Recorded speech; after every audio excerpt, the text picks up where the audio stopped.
Welcome to episode 254 of Trick or Treat Radio. Trick or Treat Radio is a phantasmagorical spin kick straight through the heart of pop culture.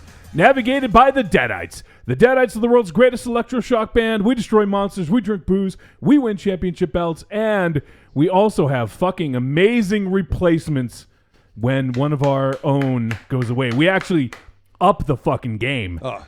And with that, in studio, our guest, he is from Ninth Story Podcast. He's also from Horror Made. He's also been from such hits as Haunting TV and also Haunting Light. He is our good buddy, and he's a hell of a filmmaker. Immortal Alexander. Woo!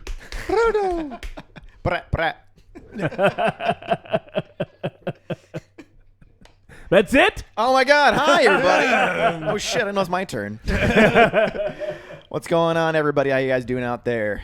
Awesome. Well, it's a pleasure having you in here, Alexander. It's a pleasure being here. Is this the first time you've been in studio? This is my first time in studio. Yeah. Okay. I got to do a little at Rock and Shock Live with you guys. Yeah. That's about it. Because I know you on Skype. Yes. So, well, it's a pleasure having you in here. And why don't you just tell the folks what's going on? Because last time you were on, I think you were just getting ready to get going on Ninth Story. Why don't you tell folks about Ninth Story Podcast? Yeah. So this is the 5th season. Jeanette Andromeda, my wife, Jeanette, she was co-hosting on the 4th season of the Ninth Story Podcast. We just took over together to co-host and take over from Dan Foytik, the creator of the show, for the 5th season. We're about to hit episode 517 on Monday, so that's season 5, episode 17, not 517. But it's a story about story. It's a podcast about storytelling. So we interview authors that do horror stories, novels, anthologies. Even musicians, anybody who has a narrative about horror, we talk to them and we learn about that process, and we perform short horror stories on the show as well, and that's what it's all about. Awesome. And folks can find it, I imagine, on iTunes, Stitcher, all that good stuff, right? The Ninth Story Podcast on Stitcher, iTunes, Podcatcher, anything you got out there. Cool. So everyone go take a look for it, Ninth Story Podcast, and subscribe and give it a listen and support our good buddy Alexander and also Jeanette, who is a creative force in her own right. And learn some shit. Yeah. Yeah. Learn some shit. Idiots. Get a job, go to work, shut up, and learn some shit. Yeah. We just added to last week's show. Nice. It's very important. So it's awesome having Alexander in, and as Ravenshadow said, we are down Monster Zero. He is on vacation. What do you think he's doing? Well, you know what he's doing because he sent us he put a fucking video on the fib. Oh my God! All I see is him taking the same picture of the view at night and in the morning. He's like, "This is it in the morning. This is it at night. Look at my Jeep from 500 feet away. Look at that house that's so far away." I thought you were talking about showing pictures of him watching The View. That's well, that show too, right yeah. there. Like the show with the ladies and such. No, it's him from his little window of his bed and breakfast nook. Because he does love Golden Girls, so he figured does. You'd watch The View as well. Oh, honey, it's great. Let's watch Golden Girls in Maine. Let's cross state lines and watch it. What? That's what he likes doing. That's what he's doing, probably, right? Yeah. Yeah. So, on tonight's show, I guess we'll get to that. We are going to review a film entitled Prevenge. Now, this is a Shudder exclusive. If you guys watched it, you either caught it at a festival or you caught it on Shudder. And it actually did play at the Boston Underground Film Fest, but wasn't able to catch it due to scheduling. But I'm glad that we were able to get a chance to check it out. And so if you guys have not yet seen it, definitely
Mine Mars, June 23rd Wow.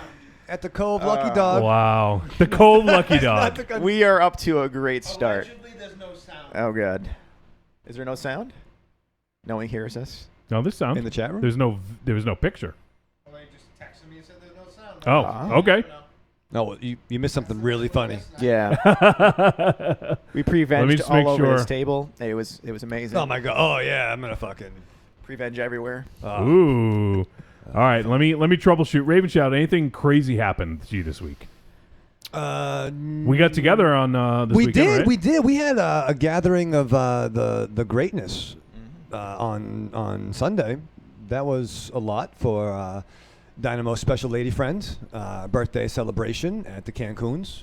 The Cancuns. Yeah, the Cancuns, Mexican restaurant. Not everyone could make it, but it was quite the gathering of people. Originally on the Facebook invite, it was like 9, and then I think there was like 32 at some point. 22. Oh, yeah, it's a lot. Let's call it 35. A lot of people, a lot of food. It was nice.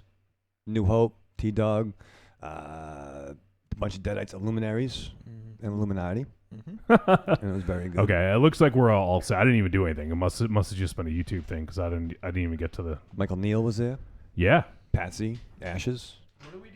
Agent. We had a special birthday dinner for your special lady friend on Sunday. Wow, that blank, vacant look You were there. in his eyes. He planned it. I think you sent the invite. Yeah. But it was Oh, nice. There was some man. confusion at times. I'm not sure if what I ate is what I ordered. No, I didn't eat anything. That's true, Johnny. New Hope felt really bad for you. Johnny didn't get his chips and salsa. He did get some more of the guacamole. I had guacamole, but nothing to eat it with. Yeah. You need a shoveling device to shovel it into your mouth. Yeah. But no, I didn't have that. And he had a water. The avocados. Yes, the avocados. So, yeah, it was a good time. Mars finished the movie now, it looks like. Ellicott. What? Ellicott. What the fuck does that mean? It's my mic exercise. I got some BK water a la carte. That was, Oh, yeah, you guys go get Fruit Loop shakes? we tried. This fucking sucks. Yeah. Oh, you didn't get one? Uh,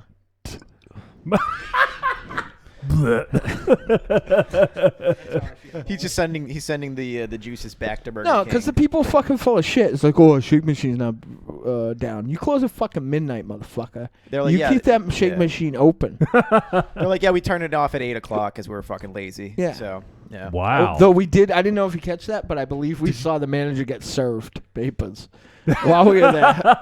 Did you tell them that the Fruit Loop shake is an official sponsor of the show? Yeah, they don't understand about what a religious experience it is for me, and I didn't get to get one today because I was watching Prevenge, and I didn't have any toucan load shot into my mouth. I did get to try the mac and Cheetos from Burger King. That's What's very that? Nice. It looks like a Cheeto, but it's got mac and cheese inside, and they fry it. Sold. Yeah, it's at Burger King. It's interesting. Hey, I heard Michael Ravenshadow butcher my benefit event that's coming up Oh yeah, yes. at the Cove Lucky Dog. It was a Music Hall. spectacular The Cove dog. Yeah. I got a big announcement, hot off Oh. the presses. Oh, That let's was hear a it. segue for you. Yep. We've Segue 10 yeah. minutes ago. Thanks, Paul Blart. Driving on in. We've added one more band. Oh, to this shit. already packed bill. Shit. I'm really happy that one of his multiple projects would be able to do it because it really wouldn't be the same without him. But our good friend, former manager and media consultant, Duncan Arsenault's band, Big Eyed Rabbit, is on the bill as well. Nice. Yeah. Ooh. So it's gonna be awesome. That's Big Eyed Rabbit, an acoustic set by the legendary Roger LaValle, who was also there. He was there. And Strangler Needs a Manicure, Mm-hmm. the legendary Thinner, and My Children, the Pathetics. Did you name them or did they name themselves? I think that it was a self-fulfilling prophecy, but they definitely named themselves. Makes sense. You birthed them with your mind. Yeah, no, I didn't birth them with my mind. with what I birthed them with would have been better on my sheets, but they're around and playing music, and it's great. You prevenged everywhere, and then they just spawned out of that. No, they all came from quality Spencer and Webster women. I think that's part of the viewing experience for Prevenge is trying to figure out what Prevenge means. As you're watching it, you kind of figure that out. It's like the amuse-bouche, right? It's the revenge before the revenge. Or the appetizer before the appetizer. That's my favorite They Might Be Giant. One of my favorite They Might Be Giant songs. Prevenge. Is it? Oh. I'm trying to think. That's Ex-Wife. 5, 8, 9, 3 and 1. So what's that add up to? I don't know, but that's all the Pathetic's moms. Jesus. So there you go. So June 23rd, Friday, June 23rd, Mars. Yeah. It is the what is it? Deadites United is the name of it. Deadites Unite. Or Deadites Unite. Okay. There's still some more announcements to be made that I hope to finish up this week, but I was very busy not watching the end of Prevenge and taking spooky pictures at a carnival that wasn't opened.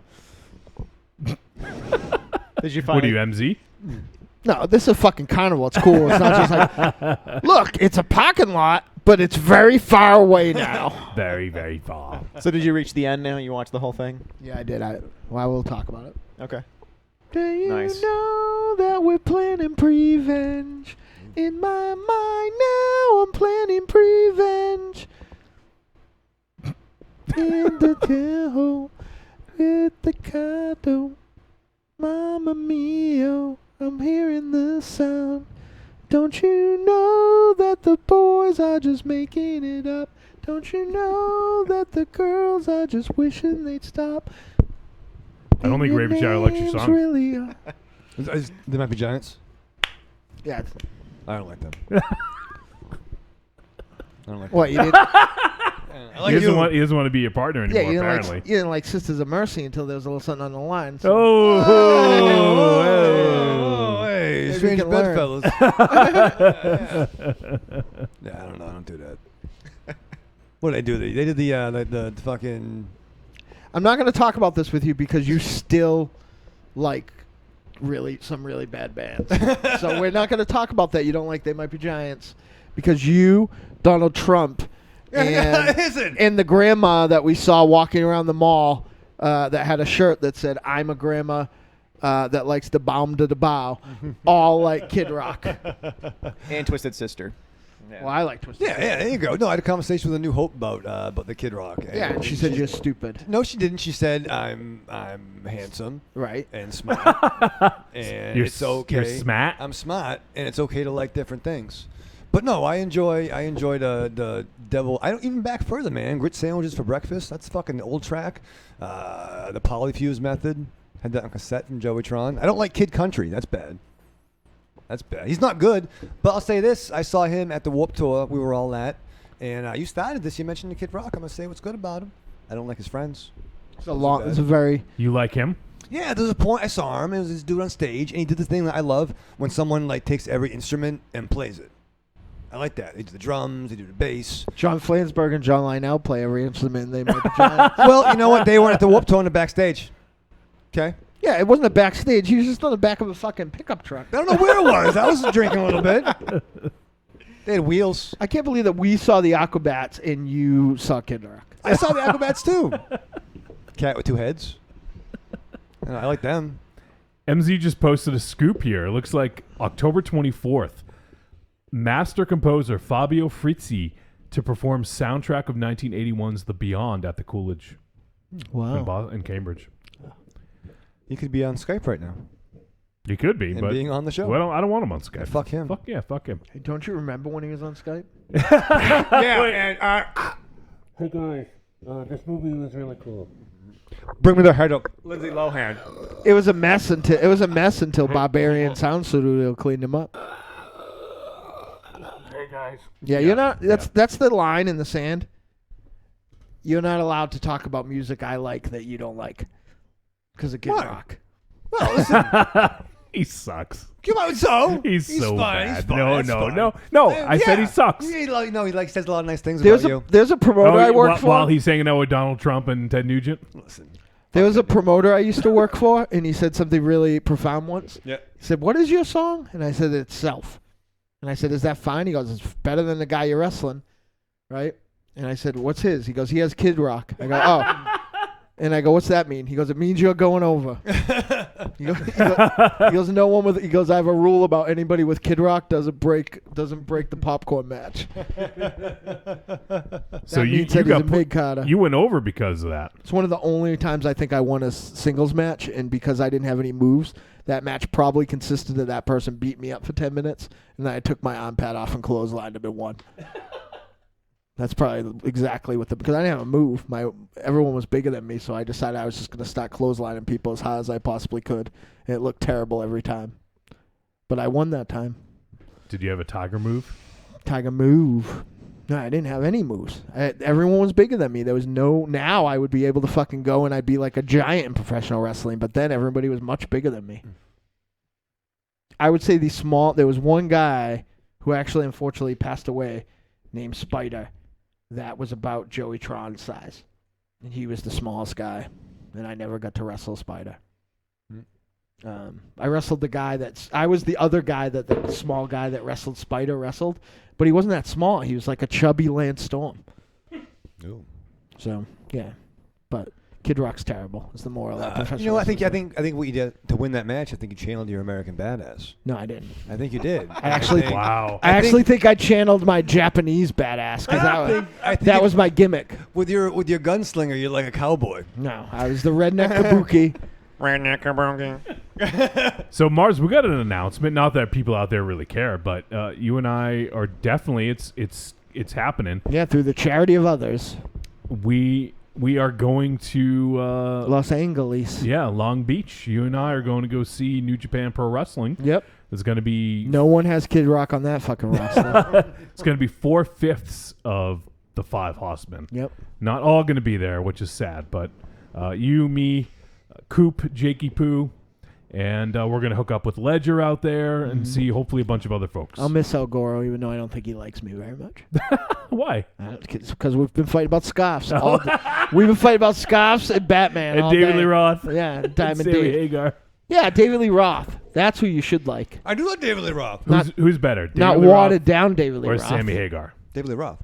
Right, yeah. See, that's not even a conversation. Yeah. Who's better, David Lee Roth or Kid Rock? Well, they both bring something different. No. No, Oh my my God. God. Are you kidding me? Zibbit about that should be a fucking team up. Jesus. The Christ. only good thing that ever came of I forget the name of the show. Not the IT crowd. Fuck. Workaholics, was that what it's called maybe?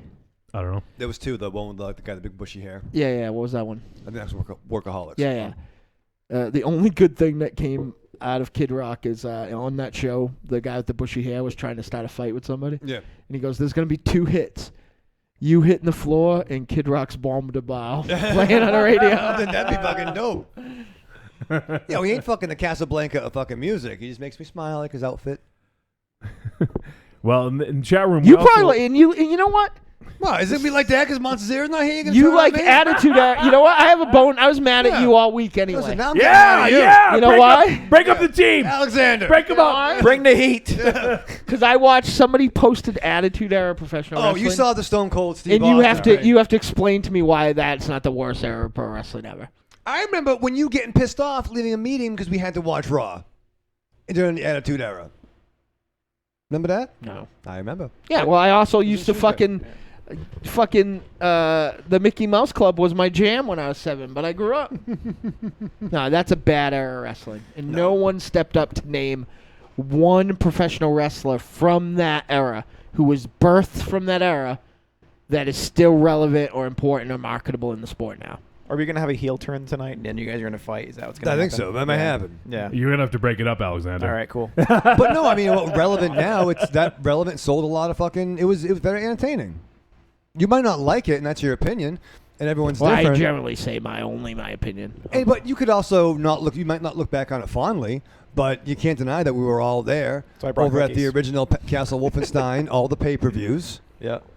You know, we were there watching. But Wolfie will back me up. All of us. All the wrestling that I watched during that era, Yeah. I only mostly watched Monday Night Raw because you guys were. We liked WCW because of the cruiserweights. You did us a favor. And we watched ECW because the wrestling was generally better. But like I would miss Monday Night Raw sometimes because it just wasn't that good. Well, What about Wednesday Night Raw? Never miss that. that's fucking good too. Probably won't miss. But yeah, that's a bad era. I'm going to buy you more Sisters of Mercy records so that it messes up your thing and maybe you'll just forget there is a Kid Rock. I'm very upset about your love for the Attitude Era and Kid Rock. Yeah, I love them both. I feel like they- To be honest, though, Dynamo, it explains a lot. Right. I feel like And those X-Pac. two. Yeah, but X-Pac's not from that era. X-Pac was in that era. Well, whatever. I'm not going to go back to, this guy debuted in 1984 and he wore black boots, black trunks. Or who's relevant now? There's no one. They're all dead. They're all fucking dead. They're not dead. Benoit, Guerrero. That's not from that era, though. That's before. Oh, well, then I'm not going to get semantics over fucking eras. So what's the era? Is it before 97? It's the WWF Attitude Era. What's that? So that's 96. I think that. Let's see, Kane. Kane is the only wrestler who I think he appeared at the very beginning of that, like with Young DX before it was like. Well, he's been around for about 20 years now, I think. Yeah, before it was like off the hook. So he was the only wrestler after I really racked my brain all day that came out of that era or that was birthed from that era that still has like some relevance. I feel like I was probably missing somebody, but when Benoit and Guerrero and those guys showed up in the E, like that's when things started to turn around. Let me just read the chat room real quick. Evil Corny says, I didn't even have to act to make the WDTT break up. Mars Evil Corny 2020. And I hate Kid Rock. Slagoth's hanging out with us. What's up, buddy? He says, hanging out with a little bourbon and one beer. Hanging with my dudes. There you go. And Slagoth also says, David Lee Roth. Right. Yeah, Absolutely. of course. David Lee Broth. Creepy Girl says, what are you saying about wrestling? I love Monday Night Raw. There you go, creepy girl. You're fucking smart. I still don't like Monday Night Raw. You don't have to watch it. You don't, you don't. I don't remember that far back to say whether or not whether or not you would have watched it if we didn't, but I know now you won't. So I think that things were. I think like there were some things that I was really a mark for that I still sort of like. But I mean, there's stuff like I love them, like ECW, and we talk about this all the time. I can't even watch it now. The original, like the one on the Spanish channel. Yeah. It's just real bad wrestling. But the wrestling is bad. There's nothing like when you're a kid and you're watching like the Hogan. I was like a grown-ass Hogan man. Ultimate Warrior, era, and when they had the cartoon, the WWF Right, cartoon. right. And me and my sister used to watch that shit religiously. Like we'd watch it all the time, and it's almost like the Easter Bunny. Like when you learn about what the dynamic of wrestling is as an adult, you're like, okay, it's not really for me anymore. But then I came back with my friends in my 20s, and we watched it again. We used to watch all the pay-per-views together and really get into it. And we watched a little bit of New Japan and all the other stuff. And I think it comes and goes, and they always have to try to add new energy, and they have to try something else, try a new gimmick, see what's sticking, see what people are relating to. And not everything's going to stick. I don't like the more soap opera-y shit that this doesn't seem like it's going anywhere. Mm-hmm. And I'm more of a fan of the more kinetic style of wrestling than the old school, like slow tank-like wrestling. To me, it just doesn't do it for me anymore. It used to back in the day when I was a kid because that's all it was. But then you get the luchadors in there, and it's like it just throws that in the fucking wood chipper, and you're like, oh, shit, there's a whole other style. When I watch, some of these other federations, some of the newer federations or Ring of Honor or whatever, like you get a feel for what it used to be like or what old ECW used to be like, and bring that energy back.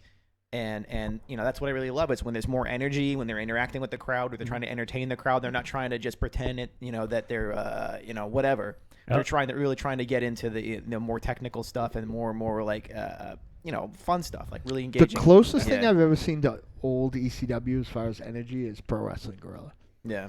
Alexander went to a Chikar show. Yeah, Chikar was fantastic, dude. Yeah, that's with awesome. me a couple years ago. I think the thing that bothers me the most about the Attitude Era, and if I liked it at all, and there was some stuff I was super into, but like it was just so gross, like and so dumb and so base. Like even if there was fucking Lou Fez and Terry Funk, Did you call him Lou Fez? Yeah. That's his On name, that Lou 70s Fez, show? right? You said Fez. Oh, sorry, Lou Fez. Foreign exchange. Lou Fez and Foreign exchange suplexer.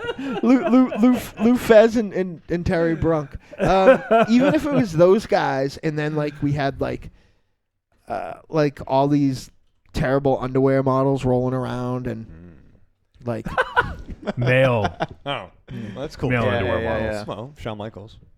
he wasn't wrestling. Like, What about meat? Though he Meat? Sean Stasiak. though he may have created the Attitude Era, everybody forgets Michaels was fucking gone before like that shit started.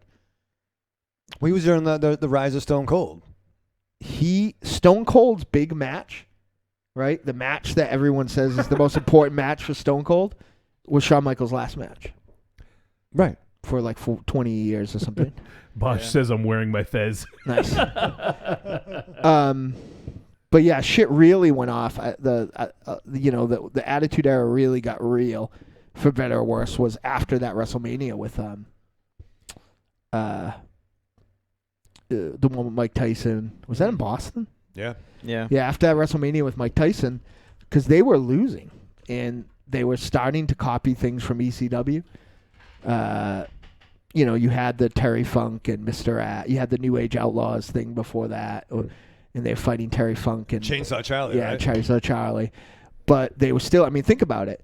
Like they were still trying to rebrand it to make it a cartoon. It wasn't until DX got super over, and when DX hit its height, Michaels was like gone. Like Michaels brought it to like relevance, and it was gone. Now, do I think Mr. Ass would have got over in most places without the Attitude Era? Do I think the least talented Armstrong would have got over anywhere other than the Attitude Era? No. But I think The Rock, who started hitting his stride in the Attitude Era, Triple H, started working towards becoming an icon. We can debate it. People can call me wrong. But you will never convince me that if you put The Rock in Memphis as, Rocky Maivia and let him start to turn into a heel, if you put The Rock in Crockett, if you put Triple H in Memphis or World Class or in Crockett or anywhere, those guys didn't get over. Those guys got over despite the Attitude Era. Like, I don't think that those guys, because those guys are stars. Those guys are like big, big, big, big stars. But I mean, The Godfather, that dude couldn't wrestle. Road Dogg, can't wrestle. Mr. Ass, I'm flying across the country to see that he can't wrestle. That's why some of those guys work with those gimmicks, because of the fact that they brought an energy and a humor and a, just level of fun to it. Like if you're too old or you're too broken to fucking wrestle and do the moves, like, yeah, you need a gimmick. Yeah, you need a way to make people laugh and engaged and why you're on stage and why you're there in the first place. I don't think anybody looks at Mankind and says, oh my God, he's a super technical wrestler. They're like, he's fun to watch. No, but he was a good worker. Yeah, exactly. He's amazing. He's a hardworking guy. And you look at, like Stone Cold, not being an asshole, but he's kind of like a pod person version of the Sandman. He kind of been birthed from that same mentality, that same personality. And so there's a lot of that kind of clone stuff from ECW spilling over into WWF. You know what's funny about Vince? He almost still fucking blew it. Paulie let Steve Austin be Steve Austin, right? Okay? It was super over. Steve Austin only wrestled fucking 2 or 3 times in ECW. Yeah. But he was Stone Cold. He didn't call himself Stone Cold. Man. But that's what he was. Yeah, I'm an ass man. I can't believe Ass Man is in New Japan. I hate it. I am very sorry that I gave Vince McMahon one dime during that era. Killed Owen Hart. Does that name come from the Seinfeld episode? Is that where he got his name from? And the worst part is I try You to... guys remember that episode where sometimes the I try to show people other kinds of good wrestling and they don't care.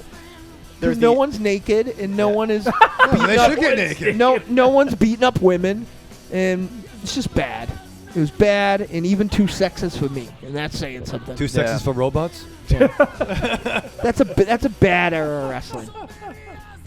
We should make a song about that. Too sexist for robots. I already have a song called Too Sexy for Robots. It's Too Sexy for the Attitude Era. Well, you do a B-side. And they didn't even go far. When we were doing the Attitude Era in fucking NCW, I raped a toaster. Awesome. Like they, So like they were, you know, they were even like fucking pussy about it. Was it like a Ghostbusters 2 coaster? Or is that what we're talking about? Like the one that jumps around with the pink slime in it? No, it was Dr. It George had Ron's pink- manager. It had pink It was, slime in it after. What was the beautiful and lovely Monique. Monique? That's it. Yeah, Yeah. it was Monique. Yeah. It's just fucking Attitude Era is dumb. There was some fun shit. There was some dumb shit. Yeah. Nothing. It Well, definitely they X-Pac like Xbox, should have been Xbox. fucking the champion during that. should have been the champion. He was the best worker on the whole fucking roster, up and down the fucking thing. Thank you. That's why we're a partnership right now. You guys agree on one thing That's why we're on this reunited. episode, yeah. But they didn't even let him wrestle most of the time. They just fucking let him jump around and point at his dick. That's what I did. That's why he likes him so much. He likes the kid. He likes the kid pointing at his dick. All right, who wants some bitters with their cookies? No, I wish we did NCW today. Me and you would be so over. Like people be like, look how good they do that wrist lock. Wow, that's a. No one will be admitted during the wrist lock moment. Yeah. Not Emitted or admitted? omitted. Yeah, we're No one will admit Or it. omitted? They wrestle in a lot of hospitals. Wow, this is a sipping thing. Yes. Like you're not supposed to get over through kicking. You're not supposed to get over through kicking a small girl in the stomach and giving her a stunner. What do you think there? That's good. That's nice. Yeah. That's not the way it works, right? That should be get you booed. And by the way, Should, talk yeah. about Hulk Hogan. Yeah. My Hulk Hogan was a big, fat guy with a big bleached afro. Like that's what Dusty I was into. Rhodes. Yeah, Hulk like Hogan. 605. He's into big fat guys. Six with- Yeah. 605 on TBS. Like even as a kid, I was like, this Hulk Hogan's boring. Hey, Wolfie, you don't do the alcohols, right? I do not. right. Kerry Von Erich. Yeah, thank you, I've though. never drank in my life. I will partake in some of those cookies. Kerry Von Erich, that was my Hulk Hogan, and he wasn't even that good, but he fucking looked like Lou Fez. Lou Fez. That's the name All of right, the episode. let's So I'm not mad at you anymore, but don't watch that wrestling and go. Now you have to do penance by buying like 3 pro wrestling. Don't you still have one of my pro wrestling girl shows? Or you finally give it back? Oh, you made and me not give it watch back to you because I wasn't ready to watch it. He had it for 3 years. But I you'd told my like, list. but you'd like it.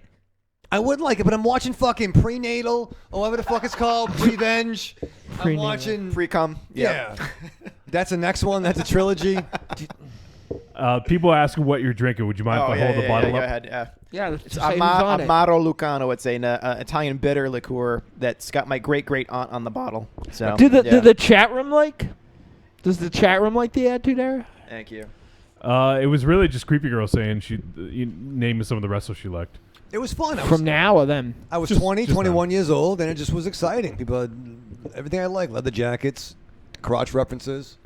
Julie Meow Meows asked if anyone watched the movie Ravenshadow. I think it was directed to you. Hey, No, I'm just kidding. hey. But Cecil Hand says, yes, I like Alice Lowe, kind of have a bias for dreary UK flicks. And Julie says, I watch the kill scenes on YouTube. Can we talk for a second about It's got some good comedy to it. as something well. that's going to make me very not popular? Something else? Doc Tower trailer. Didn't like it. Uh-oh. Okay. Sligoff's pissed. Fucking hated it, in fact. Yeah, but you don't like trailers generally. No. But that was a real bad one. Let's talk about something I did like real What? quick. Because we mentioned it last week, was Wonder Woman. Was Entertainment Weekly? Entertainment Tonight or whatever? No, that's that Yeah, was that what you did? I got a little, No, I was doing Yeah. Wonder Woman. Oh, it sounded like Entertainment Tonight. I was doing OG Wonder Woman. I hear a lot. No, it's funny. I hear a lot of people telling me like, "I love Wonder Woman. I love Wonder Woman. I love Wonder Woman. I love Wonder Woman. Men love Wonder Woman. Women love Wonder Woman." Yeah. Oh yeah. Where did you fucking find this Wonder Woman? Do you have like an affinity for a television show that was canceled like 40 years ago, or I think people are just referring to the movie. They saw a trailer. Well, the character. No, not the movie now, but before. People are like, I'm so excited for Wonder Woman. Well, they She was weren't my they weren't buying the book. Yeah, so I'll she tell was you that much. She was my favorite. She was on. Where was she your favorite from? They had Super tons, Friends? Yeah, they have tons of cartoons. Even a lot of the new Justice League cartoons. She have was her on. in She there. was very well represented on the excellent two Justice She's League always Justice been League on television when it comes to But none of these animated. fucking people watch that Justice Yeah. League cartoon. We did, That's but why they I got didn't. canceled. Yeah, They had like Super Friends, all that stuff. Yeah, man. yeah. They had Super Friends when I was 9 years old. Jesus. I'm 43 years old right now. You I were being can't tell, kind. brother. No, they're not like, I sure love that Wonder Woman versus the Legion too. Where are you people? Where are you fucking bandwagon jumpers? Who cares? Yes. Telling that you getting this Wonder Woman. You're from? starting to sound like the guy from the disco scene in the movie we watched. So, DJ Dan. yeah, DJ Dan. I look Who like him. cares? I'm glad they went to the movie, Yeah. Yeah. but they like it. If you like it because of the movie, I'm down. Okay. But don't be like, that's a character that really represents me. You didn't see that fucking character. Yeah, but like they've been you didn't read that Yeah. George Perez They've been book. selling did. Wonder Woman underoos and shirts and T-shirts and costumes and all that stuff forever. Like none of that. She's never gone away in the public mind. Yeah, but you that's know? not. That doesn't make you. Because what you shit your pants in because you were 9 doesn't fucking make you formative. I am not. Oh my God. I am not beholden to the fucking Fruit of the Loons quartet there. Yeah. The fucking, not the fucking grape, not the fucking apple, not that fucking thing I don't know what it is. Fig leaf. Yeah, not that fucking guy. Like, that's not why. It's not fucking underoos. It's just because it's like, oh, well, that's the woman character, and we support that. It's the- not enough to buy the fucking comic. She's the most well-known female superhero. Period. She's the you only know? one. Yeah, Oh, not Jesus the only Christ one, on the but she's the cross. most well-known superhero. She's like on par with Superman as She's far one as of the Holy Trinity. being in the mind's eye of the people. Yeah. How many Wonder Woman films have there been? 0.0. I made a couple. Did they make a made-for-TV movie version of the Linda Carter one? Did they do a Sure. There was the one with yeah. Kathy Lee Crosby. Right. The original one with Kathy Lee Crosby. She was blonde and had really bad like your Nana's outfit. Like she would wear to like Yeah, a, yeah, a yeah. Granny debutante panties. ball. Yeah. Long sleeves. I just want to know where everybody, like, because if you tell me that you grew up loving Batman, if you're a man, woman, or whatever else, good. Batman's fucking everywhere. He's had like 7 television shows. Yeah. He's had 9 fucking movies. I get it. Batman, like, they fucking jam Batman down our throat fucking Ooh, a bat lot. pull. Okay? Yeah, grappling hook down the throat. Right. But where's all this fucking Wonder Woman It's love the from? cartoons. It really is the cartoons, yeah, because you got kids and young adults. Not everybody's growing up our on age. that stuff. I think there's because they've had Wonder Woman in so many different generations of cartoons on Not that television many. and well, not on the Batman show. I'm not in the same level of that, but she's had different incarnations over the years, especially within the past 10 years. There's been plenty of incarnations of Wonder Woman in the mind's eye of the people. So I think that she's out there. People are aware of her. They've always been aware of her, and now they're watching the cartoons with their kids or they're watching When it I was themselves. little, Yeah. Aquaman had his own show. The Flash had his own Well, show. they're fucking sexist. What do you want? Yeah, the Which is reruns fun. from the That's 60s. yeah, that's Lubricant Man with the talking to the fish. He's got a show. Plastic Man had his own show. Fuck plastic. That's why it's 'cause Condom Man? it's because they wouldn't get behind an incredible female character with like a rich history. Did no one else but at read- the same time, everybody's like, Jim Dandy, I grew up loving Wonder Woman. From where? Where did you love her from? The Super Friends cartoon ran from the late 70s Yeah. into the Superpowers To show 1984. in 86. Uh-huh. Or 84, 86, whenever the figures came out. So maybe they're just enjoying that memory of that show, and they haven't watched it since, but they're aware of the character. So Superpowers, that show, Yeah. was done almost when that comic started, the one that Kirby drew. Right, it was Yeah. the reincarnation of the Super Friends. We Yeah, even called yeah. the Super Friends. Right. And they brought in Cyborg and Firestorm. Yeah, and it was because it was running. It ended. The last series ended. It had Darkseid in it, and it ended parallel to when Legends started, where Darkseid was also the villain. Yeah. I think a And lot that of was people, that was 86, 87. I think a lot of people that were marketing this stuff really just didn't understand what the audience was going to relate to. You know, you had a predominantly male audience watching these superhero type things, and they were like, well, there's a girl character in there, just like right now today, modern times, when the Avengers comes out, there's almost no Black Widow toys. Sure. You know, even like there's a scene from the was the last one that came out, the last Civil War. Civil War, not Civil. Yeah, it wasn't that Civil War. Age of Ultron. When Age of Ultron came out, there's a scene where Black Widow has got the motorcycle and she's riding down the street. When the toy came out, they replaced her with Captain America in the set.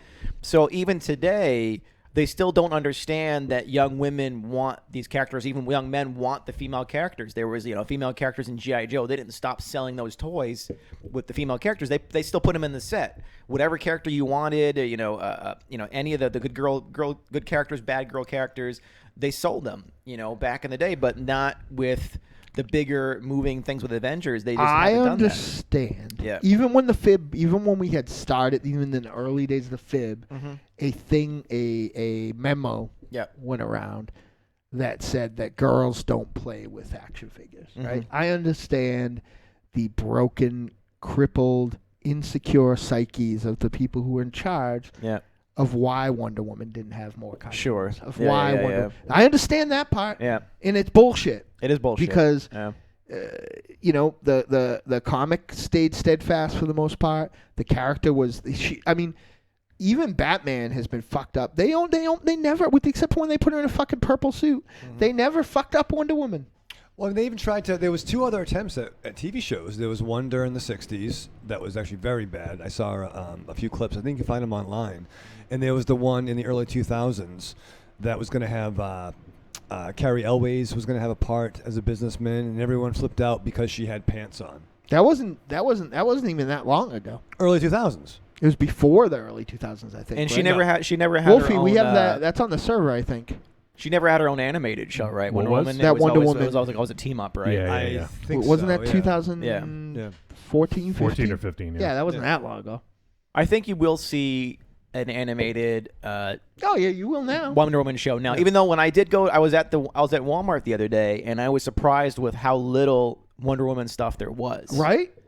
There was really they were rolling out fucking Batman. They had like one action figure, and then they had like a couple of the Barbie ones and like the sword, and that was it. Like the display, like when the Batman v Superman came out, it was an explosion of shit all over Toys R Us and Walmart and all that. Gross. But like in Walmart now, it's really surprising, that they didn't anticipate it. Like even Ghostbusters, the female-led Ghostbusters film, had more shit in the aisles. Yeah, but you know what's interesting about that? Yeah. Those went on clearance immediately before the film came out. They knew. I get it. Ma'am. I know, and now they're going to be fucking fighting from under because they put out this movie almost despite itself, almost obligatorily, and it's fucking critically beating up their other shitty movies, and it is financially going to probably break the stride of their other fucking shitty movies. Yeah. I just don't understand. Like, I'm going to call y'all right now, you bandwagon jumpers. Yeah, it's absurd. It's absurd, though. It's fucking. It's absurd. That's the one superhero that you had to fucking know. Yeah. If your parents grew up with the show, they're gonna buy you the coloring books. There was always something. There was always some Wonder Woman material somewhere. Much like I'm probably a comic fan because my parents watch Adam West. That's why I bought the coloring books. I was bought that.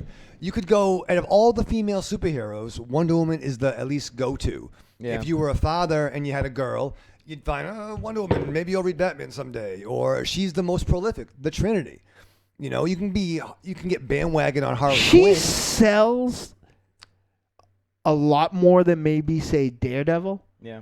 But those books don't fucking break like the Shadow of the Bat level. But she's part of the consciousness. But I have to say, dude, when I watched this film, when I watched Wonder Woman, within the first 5-10 minutes of the film, I'm looking at the film cinematically, and I'm looking at this and I'm like, holy shit, this is like a real movie, not like something made. Like, I'm not talking about hokey comic booky whatever, like trying to just figure out what that means and how to do it tonally. It felt like a regular movie, like a regular serious war movie that Wonder Woman happened to be in.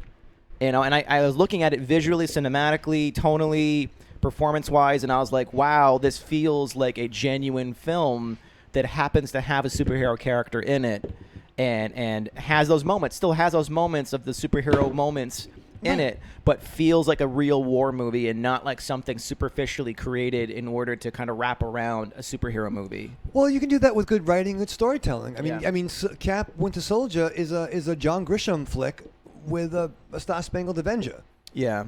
Like when I watched Captain America, though, like I didn't feel the same. Winter Soldier's what my point. I still liked Captain America, but I still felt like I was watching a comic book movie from start to finish. Like I was always really aware of the fact that I'm watching a comic book movie from start to finish. Ready for a hot take? Yeah. From this point on, I want them all to fucking fail. All the DCs? All the Marvel, all of them.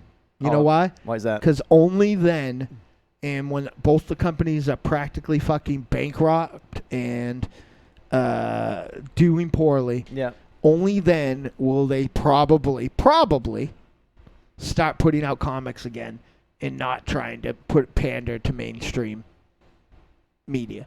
They've always been like that. But I want comics to.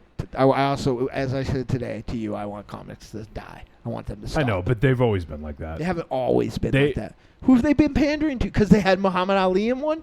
No. Like who have they been pandering to? I'm talking about since the Superman dies. It seems like every couple of years is a big event in each. So Superman universe. died. Batman's back broke. Right. Mm-hmm. Yep. And then they didn't. They were fucking either smart enough or broke enough that they didn't fucking go to the well again for a long fucking time. But there's obviously a precedent. It's been done before. They're going to continue to do it. We talked about this. I know other people weren't privy to our Not every conversation, week though. But I think that comic books needs to die. And that's what that's fine. Don't buy them. That's not. I was going to say they need to take a look at their business model and think about changing it. Right. I like I like more of the alternative stuff now. Anyway, that stuff that's not a known character or just something that would typically be in a novel, but in comic book form. Like I'm enjoying some really interesting, deep graphic novels out there that are just out there and fun. Image Comics is doing some really interesting shit, and I'm really, I'm really excited to try different stuff. I love the old school stuff, and I'm actually going back and reading books that I never read on my Kindle. I'm like finding some of this stuff, and I'm like, reading. I read The Oath recently, Doctor Strange: The Oath, and that was cool. And I see like the parody with that to the Night Nurse in the television series now, and how like Night Nurse is just making out with everybody. So like it's interesting. Comics are so shitty and broken right now that a few months ago on the Fib, they announced that they're putting out a line of comics that is just, and I'm not even kidding. This isn't hyperbole. This is what the fucking press release said. These particular comics, right, are just dedicated to good creators, right? You with me so far? Dedicated to creators? Good creator. No, good creators. Like superstar creators. I think that's what they use, okay? Yeah. Superstar creators telling great stories.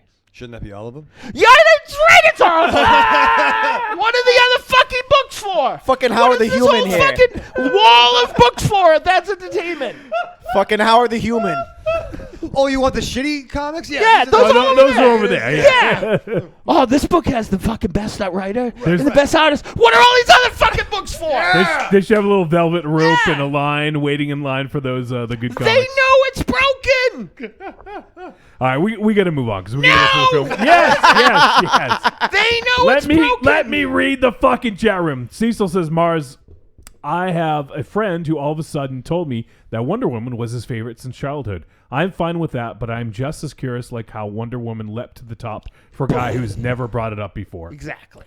He's embarrassed. Bosch says, Bohoven. Somebody look that up. Someone said, I think it was you, Ravenshadow. Someone said, was it Bohoven? I don't know. Anyways. And Cecil says, I don't see this guy even owning a collection of Wonder Woman comics. Right. And he says, TV show is rad. I want to have it on Blu-ray, the Linda Carter show. I saw it for a decent price. Batman had Batman by Burton and Batman Returns like he was a badass. Corny says, dogs are howling in my neighborhood, Mars. Throw some bass at us. I'm so fucking mad about all these. Get out of my fucking comics. Get out. Get out of my kitchen. Real live fucking you, the fucking dude, the IT guy that never read a fucking comic. Don't tell me about Wonder Woman. Yeah. George Perez. I can stir my own fucking sauce. Well, here's the thing. No. This is, I don't want to get into an argument or anything, but if people never even thought to go look at Wonder Woman, if this is putting more butts in seats, so to speak, getting people in front of seeing the movie, wanting to go look into Wonder Woman, that's awesome. Exactly. But then say that. But we got to be careful, right? We got to be careful because Why start now? Well, but fair. But there's a certain thing, like people who like even his other heroes, Batman, Superman, whatnot. Everyone's a fucking Deadpool mark. Do you have the fucking Rob Liefeld issue from 19 whatever the fuck, New Mutants? Of course not. No. I fucking do. I was there, issue 98, I think, before they canceled and became the X-Force. But that's a worthless book, unfortunately. and to be fair, he's a fucking Deathstroke knockoff guy. Wade Wilson, Slade Wilson. Don't get it twisted. Right. Yeah. It was Of a DC character. Yeah. DC. Just make sure everyone knows that. It's Deathstroke, guys. Yeah. Meet Spider-Man. But like, there's some people who are just the characters are part of the consciousness. Someone like Batman, and he might not know that. You know, there was the Son of the Demon graphic novel where he first fucked Talia, and that's where Damian came from. Oh. That was later. They made love. And it was eventually an Elseworld retcon that became canon by Morrison because he's fucking batshit crazy. You know, on one hand, be happy that people wasn't are Elseworlds. into it. It was retcon briefly for a while. You're correct. It was canon. And then they considered it Elseworlds because they're pussies. and then Morrison came in and made it legit. Yeah. You're right. But on one hand, just be happy you could be at a fucking cookout. And you're like, oh, my cousin's fucking douchebag boyfriend. All right, you see Wonder Woman, cool. I don't want to talk to him about Wonder Woman, though. Or anybody. Who gives I want a him fuck? to fucking die in his Porsche in his garage with the, Jesus with Christ. the I'll tell you fucking this right now. admissions. Oh I my think we can God. both get behind once the Blue Beetle Booster the Gold movie comes out, where No. the new fuck is when that fucking. I don't want that. I will vandalize the set like Jay and Silent Bob. That movie will never come out. All right. I have just one question because I think Blue Devil. I think for the second week in a row, Ravenshadow's sort of missing my point, and I understand where he's coming from. Do you think Wonder Woman? Yes. Right now, I understand why she's part of the big three. I understand why she's in the consciousness, right?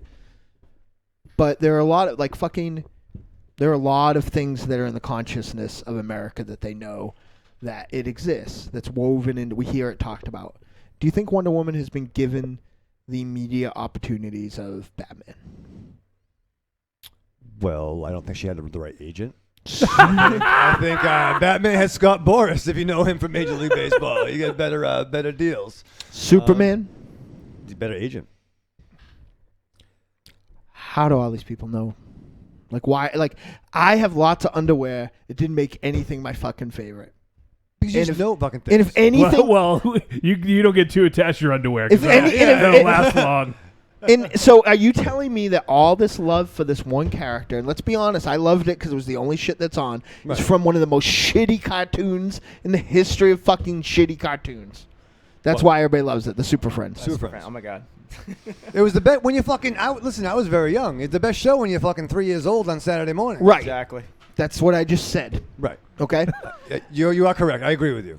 That's what all the love is from. That's what you guys are going to tell me. For some people, All right, Bandwagon jumpers. we need to fucking move Bandwagon. on. Seriously, I like the television show. It's like if the if the Red Sox or the Celtics or the Bruins in the playoffs, everyone is the biggest fucking fan. Bandwagon It's the same jumpers. exact way. You're right. And what do you call them? Bandwagon, sure. Exactly. So why is everybody arguing with me? I'm not arguing Well, with not you, but I mean him. no, I think you're being outrageous. If it was like the other characters that it's absurd to say that you like always. Something like I was down with fucking Rocket Raccoon. Wait, from the you aren't beginning. you aren't getting him because you wouldn't defend it if you were. Wait, defend what?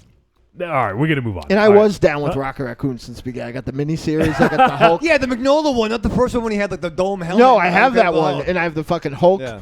The Hulk still. The Hulk 2 issues of Hulk he was in. I like the real Groot. All right. Slagoth says, Mars, I hope you at least listened to the episode of Dark Tower radio podcast that I was guest on last night as we discussed all of it. Give it a chance, man. No, Bandwagon jumper. I'm not going to see that. And you know what else? No, you're Grant gonna Morrison. listen to his podcast. Grant that he was Morrison, on. you That's ready? what he said. You all get mad at me. Grant Morrison is a fucking better writer than Stephen King, Clive Barker, Dean Koontz, and any of those motherfuckers combined. You take your medicine today? No. He did not get his Fruit Loop shake. That's what you fucking Yeah, fuck that's you, what it Burger is. King. That's what it is. He is you know? fucking ornery, and that's what it is. See, guys, this is what. If someone is fucking near a Burger King and near us, Please. go get this guy a Fruit Friends Loop shake. don't let friends not Please. get their Fruit Loop shake. Yes. European. All right, I might be able to catch up on the chat room European now. champion. Courtney says, I grew up with the Linda Carter Show and the Oh, Dukes of shit. Hazzard. Slegos says, I would not forget about the Justice League animated series. That probably really enhanced it as well as the animated Wonder Woman movie. First time Mike's hanging out. Says, evening family. Hello, Alexander. How are you all doing? You could probably hear how we're doing. Fucking great first time, Wunderbar. Mike. Lots of fun. Yeah, Wunderbar, yeah. It's good. Bosch asks, is Mars rocking a Kangol circa 90s Tarantino Pam Grier Jackson? Yes. Yes, All- he all- is. All those things. Yes. Julie Meow Meow says, I think there's also a stigma against boys playing with female action heroes. Well, girls get Ken dolls. I do know that I Yeah, own a Wonder Woman direct figure from the JSA. Oh, yeah, aren't you fucking so forward thinking? I am. I was 20 years ago. Listen, 30 years ago, I was having team ups with Wonder Woman. I had that figure. And sometimes maybe there wasn't crime to fight. Team up. Maybe it all worked out. And there's a meeting at the Monitor Tower. Hawkman's there. Batman's there. First time Mike says, I enjoyed the Super Friends Superpowers cartoon as a kid. Wonder Woman on the Justice League cartoon was straight up badass. Oh, definitely. Yeah. Corny says, my 10-year-old niece watches the DC Superhero Girls show.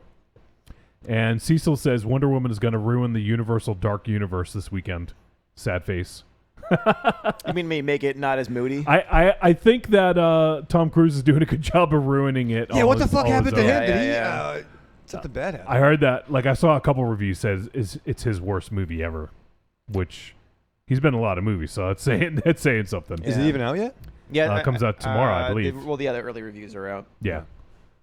I watched one of the reviews. I watched the Chris Stuckman review. No. Slagoth says Ebon Press, mentioned in comic books. Bosch says, Jesus Christ, my ears, they're bleeding. Yeah, I know. Your right? mic's off. Your mic's off. Good.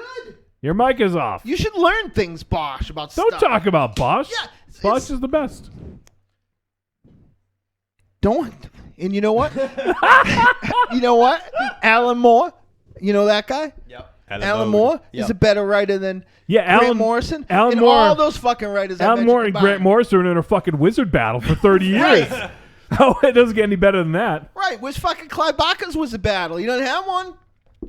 Dean Koontz doesn't have one? Corny does have a good point. He Dean says, Cain. I heard the same bullshit when the first Iron Man film. People never knew him. No one fucking liked Iron Man before that zero. movie. No one liked Iron Man. You know what? Just listen. Let's calm the fuck down. Let's No, all fucking because calm- I no, don't want listen, them. listen. 'Cause You see, here's the difference between me and you. No. You are Well, several obviously you are obviously getting some reformation for this. That like, hey, I'm not a nerd anymore. Reformation, I can talk to people about comics. I don't want those people. No, why am I? I only want to talk to you. I That's will why only want to talk as you. Like I don't I want just new wanna be with you. people. I want just my people. Yes. Don't be ham waving with my comics because of your fucking movies. Bosch says, I'm learning. My ears happen to be bleeding Yeah, now. but don't you want them to go back and now read those comics that They you enjoyed? won't.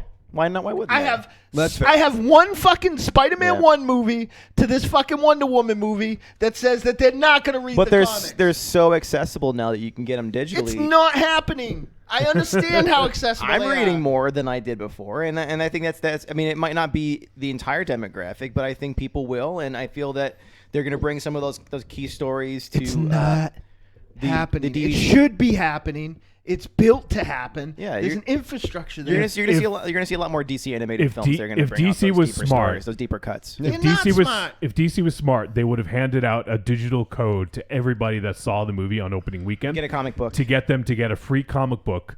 Because honestly, I love floppies. Believe me, I have a ton of them Yeah. at home. Yeah. In my short window of collecting, I probably amassed some ungodly amount of comics, like 5,000 of them or something in like a few years. You guys have way more than I do. I love them, but I also love digital comics, and I really think in order for things to move forward, digital has to be the way to go. Yeah. So DC missed an opportunity. If they had given everyone like a free code for a Wonder Woman comic, It would have had to been like a poster with a code on it. Like they couldn't have just handed out like a download card because those would have. Sure. But Because that type of promotion is called littering. it does suck for the brick and mortar comic shops though. Which is why they can't. Yeah. The brick and mortar are holding on, and they're actually bringing that industry down, I think, because they need to have their own businesses. Mars knows he used to have his own fucking comic book store. Yeah. Yeah. So, But I closed it because I fucking hated those people. I hated having people be like, "Are there any more Spider-Man movies?" No, I don't fucking have those. Buy the Beyonder. Get out of my fucking store. All right, I'm all caught up on chat. We have to head to a break. Hey, in just a chat, minute. fuck you too. All of it. Fuck all you chats. Me and Lou Fez are out of here. Lou Fez, though. Lou Fezdo. All right, so we're gonna head to a break in just a few moments. I'm so angry. Obviously, someone bring him a fucking Fruit Loop shake. I would please. Look at all this chocolate. Oh, I forgot about that. I brought cookies. There are cookies here, so maybe we'll have some cookies during the break. But if you guys want to support us, there's a couple ways you can do so. Go to the front page of trickortreatradio.com. You're going to see featured release, Dough for Dynamo. Click on that, and you can go ahead and purchase the Dough for Dynamo compilation. No one's buying those tonight. What's that? No one's buying those tonight. Did anyone yesterday after you got a little boost from our friend? Yes, I did. I was going to thank him later. Yeah. So if you guys want to give Mars a hand in paying his exorbitant medical bills, all money from the Dough for Dynamo, all proceeds, well, aside from the cut that Bandcamp takes, goes to Marsman. So it's as little as $7. You get 19 tracks, fucking awesome tracks. So check it out. You can go to doughfordynamo.com or doughfordynamo.bandcamp.com, or you can click on the link on the trickortreatradio.com front page. And if you guys want to support us in other ways, Horrorpack, our friends over at Horrorpack, they will send you 4 DVDs or Blu-rays directly to your door if you sign up for their subscription service. You can also go ahead and check out our friends over at XSplit. XSplit. And they provide the live streaming video you see on Wednesday nights. And also, if you guys do shopping on Amazon, you can go ahead and click on our Amazon link. Everything you purchase in that session gets attributed to us. Doesn't cost them any extra, Ravenshadow. But it helps keep the lights on. Yeah, absolutely, and we'd appreciate that. And I think that is it. And if you guys want to, go ahead. We do have merch. You can go to trickortreatradio.com, click on store, and you'll see we got some T-shirts. We got some Greatest Hits, Trick or Treat Radio Greatest Hits, digital copies. We have a bunch of other stuff on there. So give it a look, support the show, help us out. And Ravenshadow, when you sit down to watch Prevenge, what do you do to prepare for this movie? Oh, I get excited, Johnny, because I fucking drop bottles everywhere. I Now run he's amok. angry. No, thank you for that, you nice guy. No, I'm just sure that the streak will continue of all these important movies, and just the subtext will just keep going. Because I don't know, when I saw this poster, I'm like, you know what? People don't know this. I need Johnny to tell people are still getting pregnant. Pregnancy's still a thing. And I think we have to shed light on that, and that's what this film does. Shut the fuck up. Is a light I'm gonna of cut you off. pregnancy. And then when I had that revelation, I realized I missed Monster Zero. Revelation. All I'm a that. nice man. Yeah, I'm a nice man. Except in this case, it's an I'm an ass, comma, M-A-N. It's a bad thing, Johnny. Then I strap on. You strapped on? Yeah. All right, well. Strapped on for ass, man.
Hey there, this is R.A. Salvatore, call me Bob, and you're listening to Trick or Treat Radio. I will be Burble. What's up, y'all? It's me, the Yeti. Telling all the ladies that they couldn't be more fine and that we should knock those boots like Frankenstein. When I want to get my nerd on, I go to Facebook and I go to the Trick or Treat Radio Facebook group. That's the place where I get to talk about all the hip new horror movies, all the cool comics, Like comics. RPGs, video games, you name it, we're talking about shit on there. And you could not be any cooler if you were the coolest kid in school.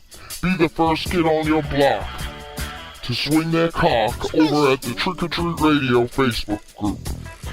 Just go to Facebook, search for Trick or Treat Radio, ask to join, and it's like Nerd Nirvana, baby, without the shotgun blast. This is the Yeti, signing out. See you at the Trick or Treat Radio Facebook group. Follow us on Twitter at The Deadites, TheDeadites.com, and TrickOrTreatRadio.com.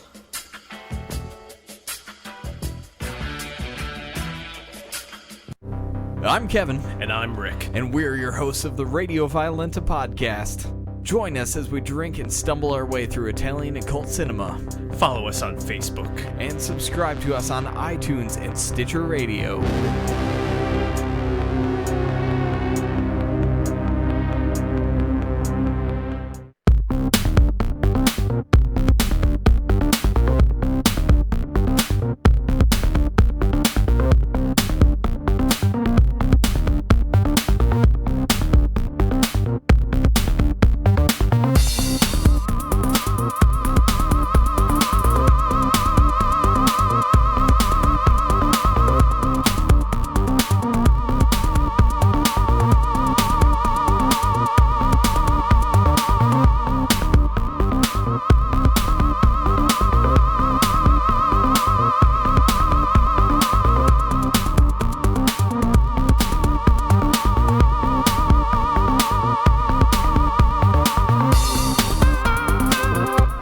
All right, we are back on Trick or Treat Radio. Somebody make Slagoth come back. I actually can't find that podcast.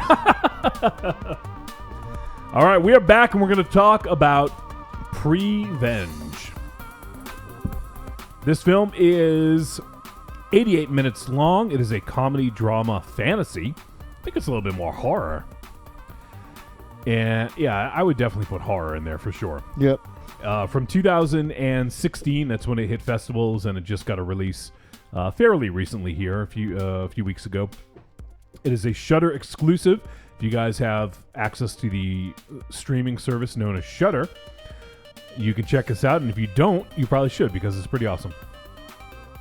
And the film is written and directed by Alice Lowe, and it stars Alice Lowe, Gemma Wellen, Kate Dickey, Tom Davis, Joe Hartley, and Kevin Novak. The synopsis we have here: widow Ruth is 7 months pregnant when, believing herself to be guided by her unborn baby, she embarks on a homicidal rampage, dispatching anyone who stands in her way. All right, so Prevenge. I heard some pretty good buzz about this one, especially heading out of some of the festival stuff. And it, as I mentioned earlier, played at Boston Underground Film Fest. Tower Radio. And heard some good things there. You find it, Mars? No. Chat room, make Slagoth come back. Tell him I can't find it. And I can't listen on that link because all these podcasts now, I can't, I need to use my phone. I can't click on that link, have the built-in Lipson play it, and then have my phone fucking handicapped for 5.5 So hours. they're not on iTunes or Stitcher? No, I can't find it anyway. All right. Well, Dark Tower Radio. All right. So I heard some good buzz about this, and come on, since it hit Shudder, we figured we'd go ahead and give it a review. And I was hoping MZ. We'll get MZ's thoughts, but I was hoping he was going to be here for this one because I found it. You did? Yeah. Was it on iTunes? Yeah. Oh, there you go. I hate iTunes, but I have it. Oh, sorry, it's not iTunes. It's Apple Podcasts. That's don't even get me fucking started. I really fucking hate everything.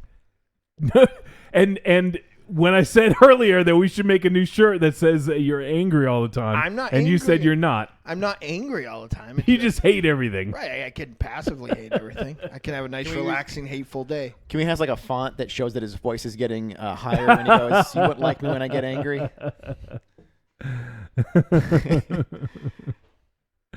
So, I'm just stalling until fucking Ravenshadow comes up those Maybe just like the stairs. font gets smaller. You wouldn't like me when I get angry. Ravenshadow. He's like coming. Nice.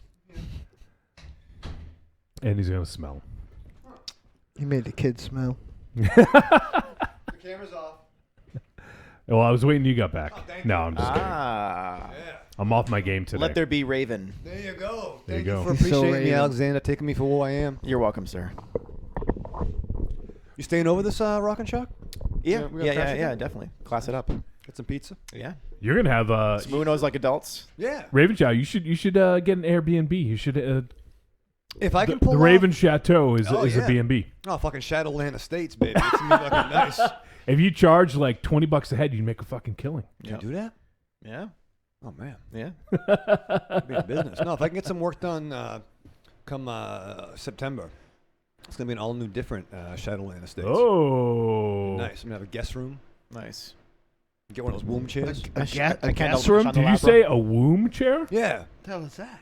What is a womb chair? You know what that is, right, Alexander? No. No, a big like. Come on. Nobody knows what that is. You mean a moon chair? No. Like they're like the giant, like it's like a walk looking thing, and you lay in like A wok? Yeah, and you can do this. What can you do? Like this. Can we just stop? You know, it's like a Can we womb just chair. stop doing the show? I hope people see the fucking video. You can do this. Yeah. That loop. Monster Zero pick up. No, they're nice womb chairs. What do you take that? Womb chair? I don't think they call that. WOMB. Yeah, it's like being in a womb. It's all soft and warm. You don't want Wonder Woman. I don't think, are they called womb chairs? I think they are. Go to IKEA. Okay. Do they have floats kind of thing? I think I know what you're Yeah, you talking know what they about. are. Yeah, They're like the plastic things and the cushion in there. But and it floats, right? It's got like a little arm. You in IKEA is like Dorothy in Oz. No, give me a pencil. Is it one of those ones that floats where it's got like an arm? Is it so I can stab my eye out? like a hammock? Is it? Like a hover chair? No. It's like a base. It's got a base. Base. It's got a. How low It could sounds you go? like it sounds like one of those moon chairs where it's got like it's just a big. I think Alexander's right. Yeah. Moon chair, and you think it's a fucking womb Yeah. Did chair. I misinterpret it and call it a Because it womb looks chair like over it looks like a half moon, right? Yeah. Oh, yeah. so I thought it was like you could crawl into it. And be You like, can crawl into it. it'd be Yeah. like, it's like going home again. Oh my fucking god! I think it's called Melissa. Listen, you're from Florida. Wait, You let know- me do a search. I'm gonna Bing it. Bing let me womb let me chair. Bing womb chair. Got a womb with a view. Let's see what comes up. Partner needed.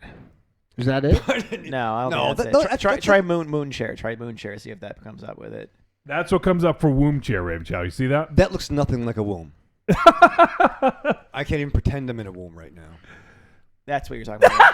Oh, Yeah. Yes. yeah. Yes. Womb chair. It looks like a giant rubber. That's why I get the weird looks when I ask for it.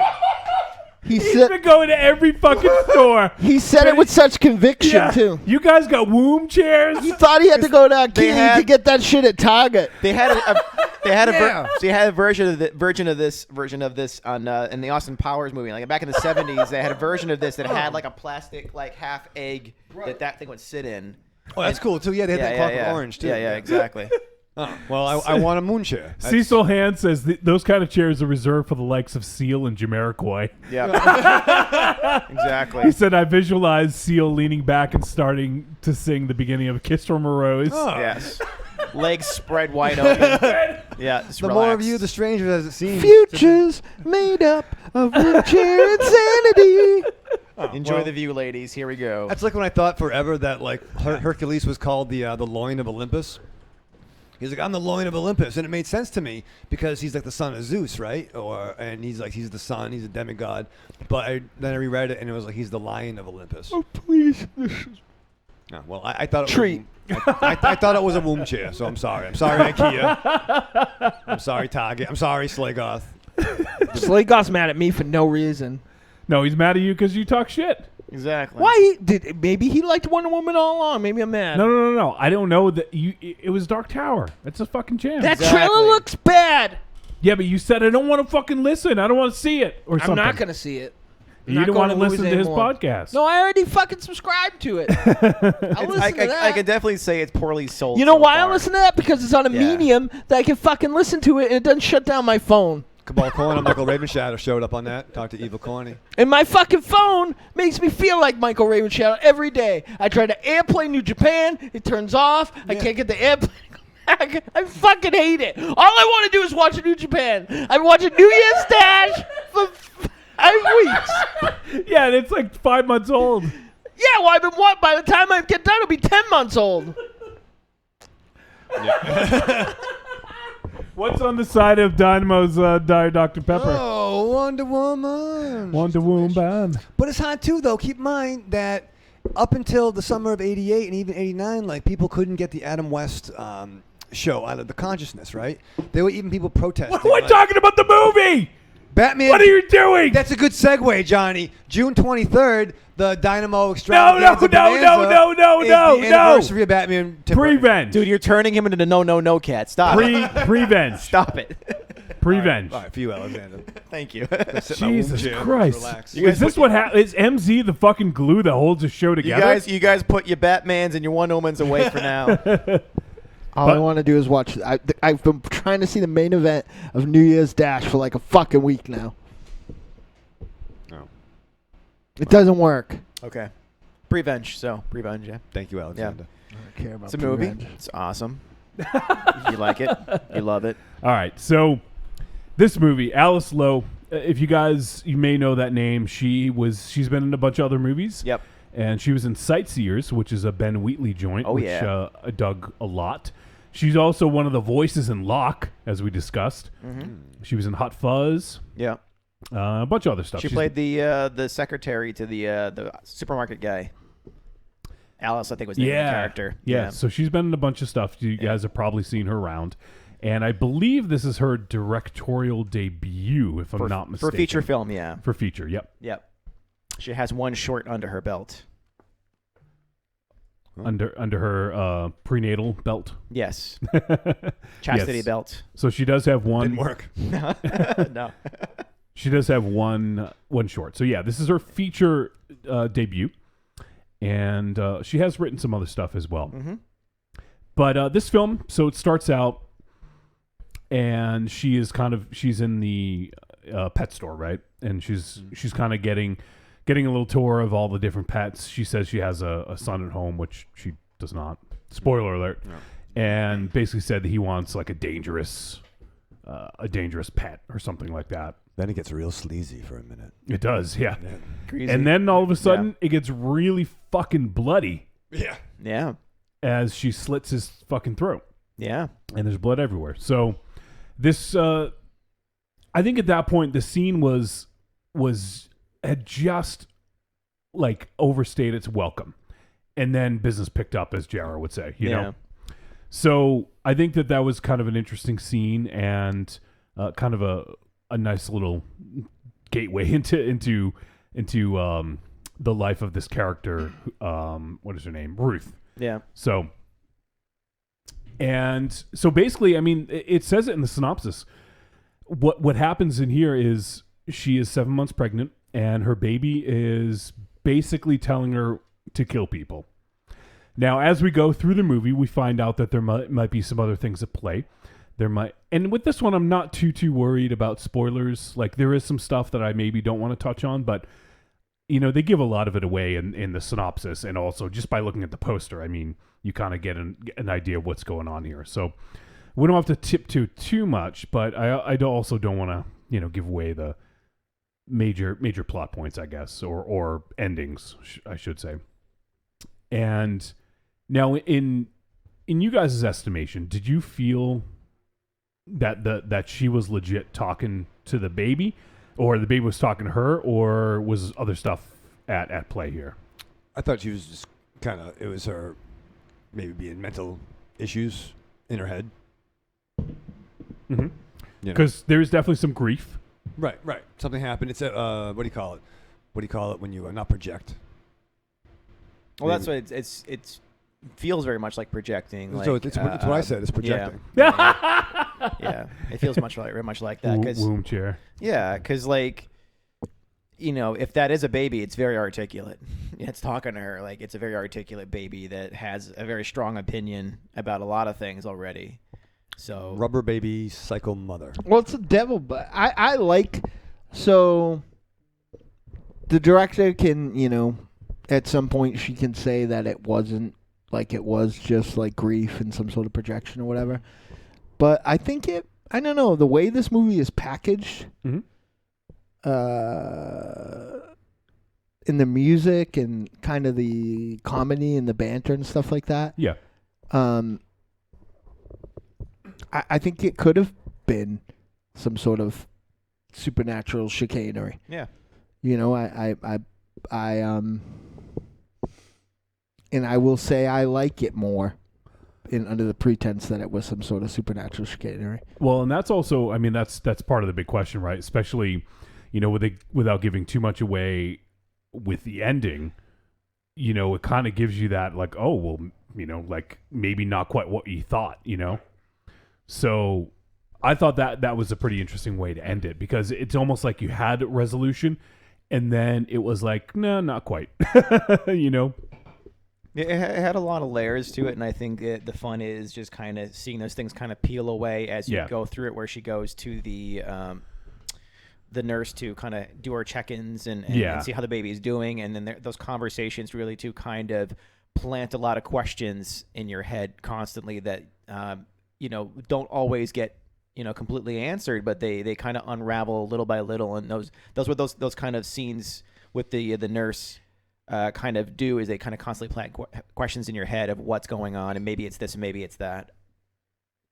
Yeah, definitely. And in the chat room, Cecil had seen this, and he says, I think just about every scene overstays its welcome, unfortunately. And this is an interesting film because it just is kind of, it goes from one scene to the next. It's a very linear method of storytelling, and these whole scenes play out. It's not like there's no real montages or anything like that. So I do agree that I think some of the scenes were maybe a bit too long, but I also feel that the payoff typically felt better maybe because of that. Yeah. It seems weird to almost say that, but no, I think generally I did enjoy this, and I think I liked it a little bit more than I expected to. And it definitely has a lot going on. At its core, it's almost like a slasher flick. I mean, I guess it technically it is. And there's a lot of blood and gore. And, to me, it felt like a mix. At times, it felt like a mix between Maniac and Brain Damage. Yeah. Which Kill Bill. What's that? Kill Bill meets no, it's Nail Gun. It's what I said. Why Kill Bill? Well, going up against the various characters, going after them, getting revenge. Prevenge. Prevenge, if you will. It does tend to get more stylish as the film progresses. The tone, the pacing, the use of color, music, all that stuff starts to kind of ramp up as you get further into the story. I will say I think the lead into the Halloween party has a lot of fucking padding. That isn't necessarily indicative of the rest of the film that, in my opinion, moves at a pretty good clip. Yeah. I think the thing is, because you typically don't see a lot of films like this where it just goes from I mean, it sounds silly when I say it. When I say it out loud, goes from one scene to the other. Like that. That's what all films do. But this one, they're pretty sizable. Like, 10-minute chunk, 10-minute chunk. It's like a full scene. Well, is playing normally out. a film like this, say a slasher film, Yep. is generally like a chase but it's even like there is a specific geography. Like Yeah, it could yeah, be yeah. very vast. It could be a town that dreaded sundown, if you will. But like, or Horror High or Crystal Lake or, Terror Train. Like these things are usually confined to something. Like, so the geography is not an issue here. Which definitely is evocative of like how you mentioned Maniac. Mhm. Yeah. Yeah. Like Maniac is like a whole city, but not necessarily a part of a city. Or, Yeah. You know what I mean? And that's the thing is all the different kills. I'm referring more specifically to the 1981 Maniac with Joe Spinell. Sure, but I think both. Yeah, obviously the remake was pretty close as far as tone and everything. So, but that's the original one was what came to mind. But so that kind of, it reminded me of that, where it kind of goes from character to character. You stay with them for a good 5 to 10 minutes, and then they're out. So in that sense, it reminded me of that, and then also with brain damage because there's a force kind of driving her. Like another force that's driving her. Well, it seems like the pacing was almost deliberate. That you had these long scenes that draw out there were like too long. It's almost like it's almost like never having an establishing shot, right? You don't have this big wide establishing shot, so you kind of understand that you're getting pulled into the story. You're already in, and you never get to pull back until much later. So you're going like backwards from the tight close-ups to establishing shot towards the end. Yeah. And so it's kind of in reverse, but it creates this sense of tension where you just feel uneasy. And because you don't know it's around the corner. You don't know you kind of know what she's gonna do next, but no, you don't know why, and maybe that makes it scarier in some ways. Yeah, and really, she comes back to like she's staying in a hotel, so that's really the only kind of unifying thing that's the same. Yeah, and those scenes are so quick that you barely get a feel for it. So it's like it's kind of like a road movie in a way where it just keeps moving around and it doesn't stay. It doesn't stay too static, So it is an interesting film, and it feels a little off because of that. I think, or a little off, maybe not off-putting, but I just felt like I wasn't able to fully grasp what was going on until everything kind of wrapped up. And sure. And as somebody had mentioned earlier, the film does kind of unfold as you go, as most films do. But this one, you get a little bit, kind of a tidbit more information as you go along. And I thought that was a kind of an interesting technique of doing it. And it's kind of similar to Memento in a lot of ways. Yeah, except that this was a more linear version. Yeah, exactly. Much more linear than Memento. Yep. Memento. Mementos. Woo-mento. A friend of mine made a parody of Memento called Mementos. That's nice. Where he kills the guy at the end with a bunch of boxes of Mementos. Oh, that'd be nice. Yeah. Couldn't sell it because they had trademarks. Yeah. And I thought some of the characters were interesting enough. Like DJ Dan was pretty funny. Yeah. And his mom and some of the other characters I think were like made this pretty interesting. Yep. And it definitely felt like, if you guys have seen Sightseers, it has been like 2 or 3 years since I've seen it, but it did remind me of the kind of tone of that dark, black comedy kind of tone. And yeah, I thought some of the gore and some of the deaths were actually pretty well done in this, especially the DJ Dan scene. Well, I went and I did some research on this piece. Yeah. And she happened to be pregnant when she decided to make this film. Yeah, so she was actually pregnant. That's not makeup. And so she was unemployed and pregnant, and she's like, well, what am I going to do now? I want to do something. And she sent a one-sheet pitch out to a production company, and they decided to make it. They said yes, but she had another director in mind. Mm-hmm. And then she basically, when he showed it to her, he was like, this is too dark. And it's like, I guess she wrote this whole script in like 2 weeks. She banged it out in 2 weeks, and then she shot it in 11 days. Wow. Like a month after they greenlit it. And so like for a first-time director, even though there's some pacing issues here, for a first-time director, it is very impressive to see that she got this whole thing together. Overall, she got the tone she was looking for. Overall, there's there's some really interesting storytelling in there, and just a lot of great homages to older horror films, like A Rosemary Baby and little Lynchian type of stuff going on in here too, little things. But it's interesting. I think it's an interesting film. It's well shot. It's well lit. She's got some great technical people involved in it. But definitely some pacing issues. But it's still enjoyable. I think it's an enjoyable watch. Yeah, I did have fun with this, and despite some of the scenes overstaying their welcome a little bit, it still was generally a fun movie, and I actually liked kind of where it headed and some of the themes, and I know Ravenshadow is going to get a kick out of this, but some of the subtext, of one of the interesting things about this though is when everyone finds out that she's pregnant, they almost kind of reject her, right? Right. So I do think that it is an interesting commentary. I mean, I don't know what it's like to be a woman, let alone a woman who is pregnant. Yeah. But it seemed like this was sort of making a statement of, hey, like, not only are you shunned as a woman, but as a pregnant woman, people have kind of less patience with you, Yeah. And, I'd be curious to see if there's anyone in the chat room or even anyone that's listening to the podcast, if they've had experiences like this as a pregnant woman and just feeling kind of out of place and shunned, that definitely seemed to be what they were going for with this. And it's interesting to see the different interactions that she has with people. Well, maybe more in the context of being a single mother. And I know a lot a lot of single mothers, and I think this gave me a really big insight of what that's like, how lonely that can be and scary that can be to be a single mother. Yeah. Creepy Girl actually has some points. Let me go ahead and read. She says, I think being a woman, you understand more the insanity. Being a woman and having been pregnant, some women are in a whole different frame of mind and emotions are exaggerated while pregnant. Think how women go crazy during that time of the month. It's all hormones, but when you're pregnant, it's 8 months straight of that crazy. Yeah. So she loved this.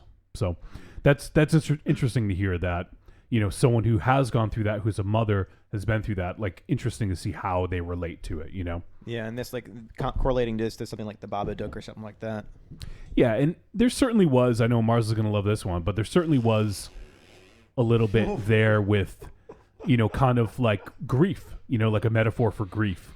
And whether or not it was legit or not, that's up to, I think, the viewer to decide what's going on with that. But, sure. Yeah, I thought that was fairly interesting. I feel like this movie was way more interesting without the baggage. Like, I think in this market especially, like a crazy baby telepathically communicating with his mother and getting it to kill, that's the money. And if there is a metaphor there, that's awesome. That's extra. Mm-hmm. Yeah. But this is all I fucking wanted. Yeah. This is all I've wanted for months. This is all I've wanted. Entertain me first.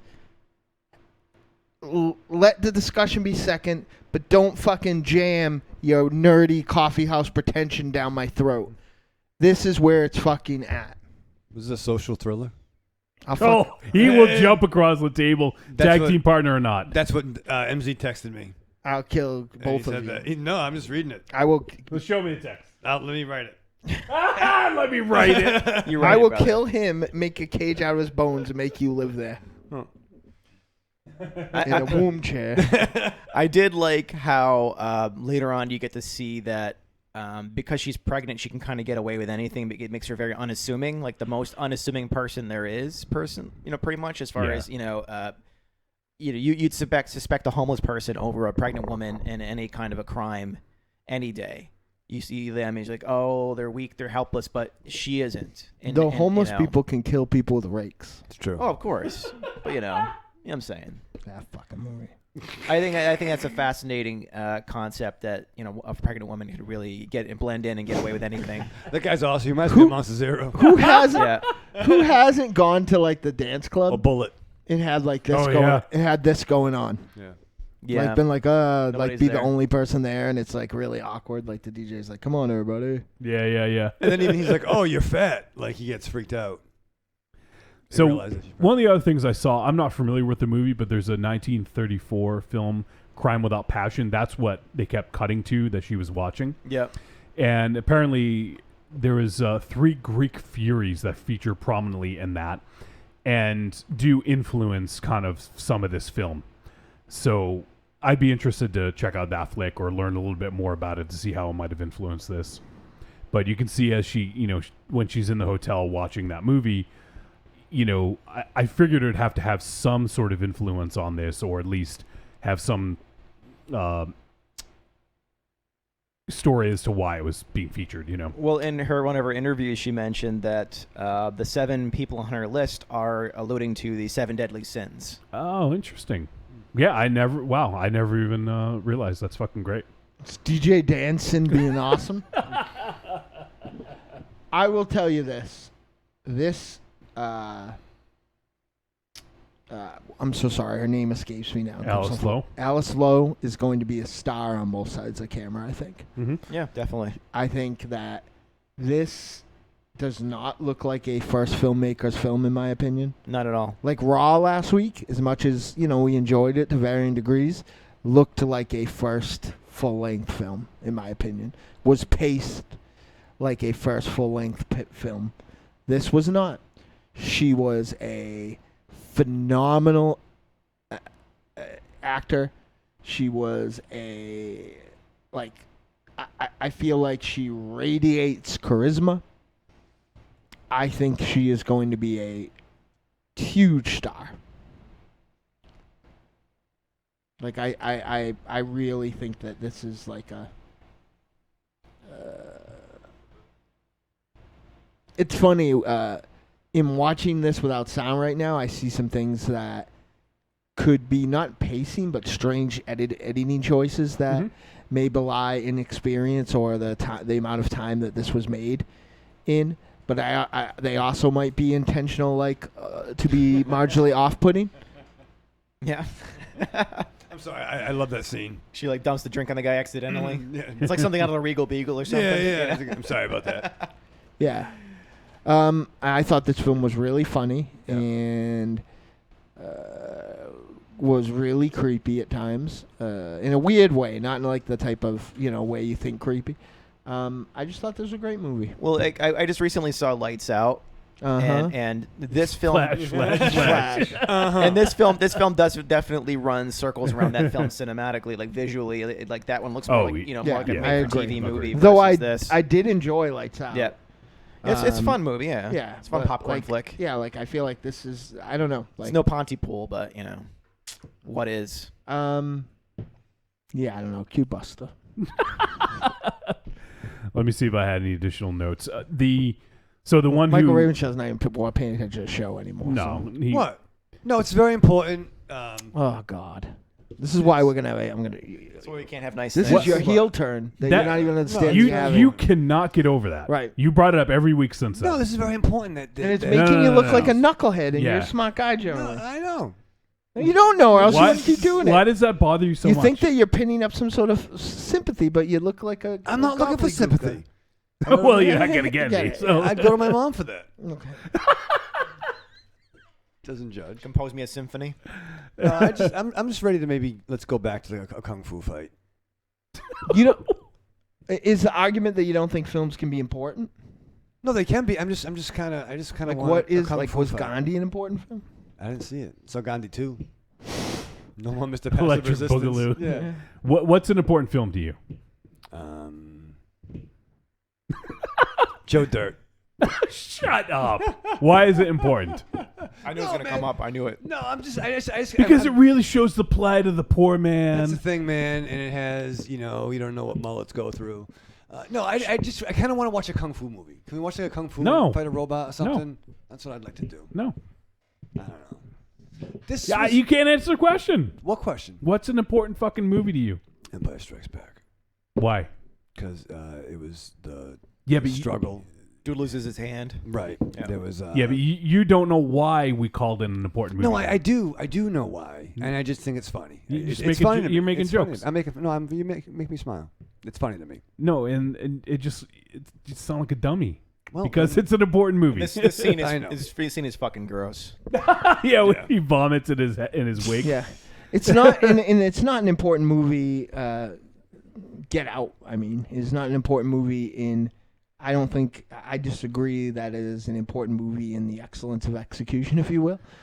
But I think that it is an important movie politically.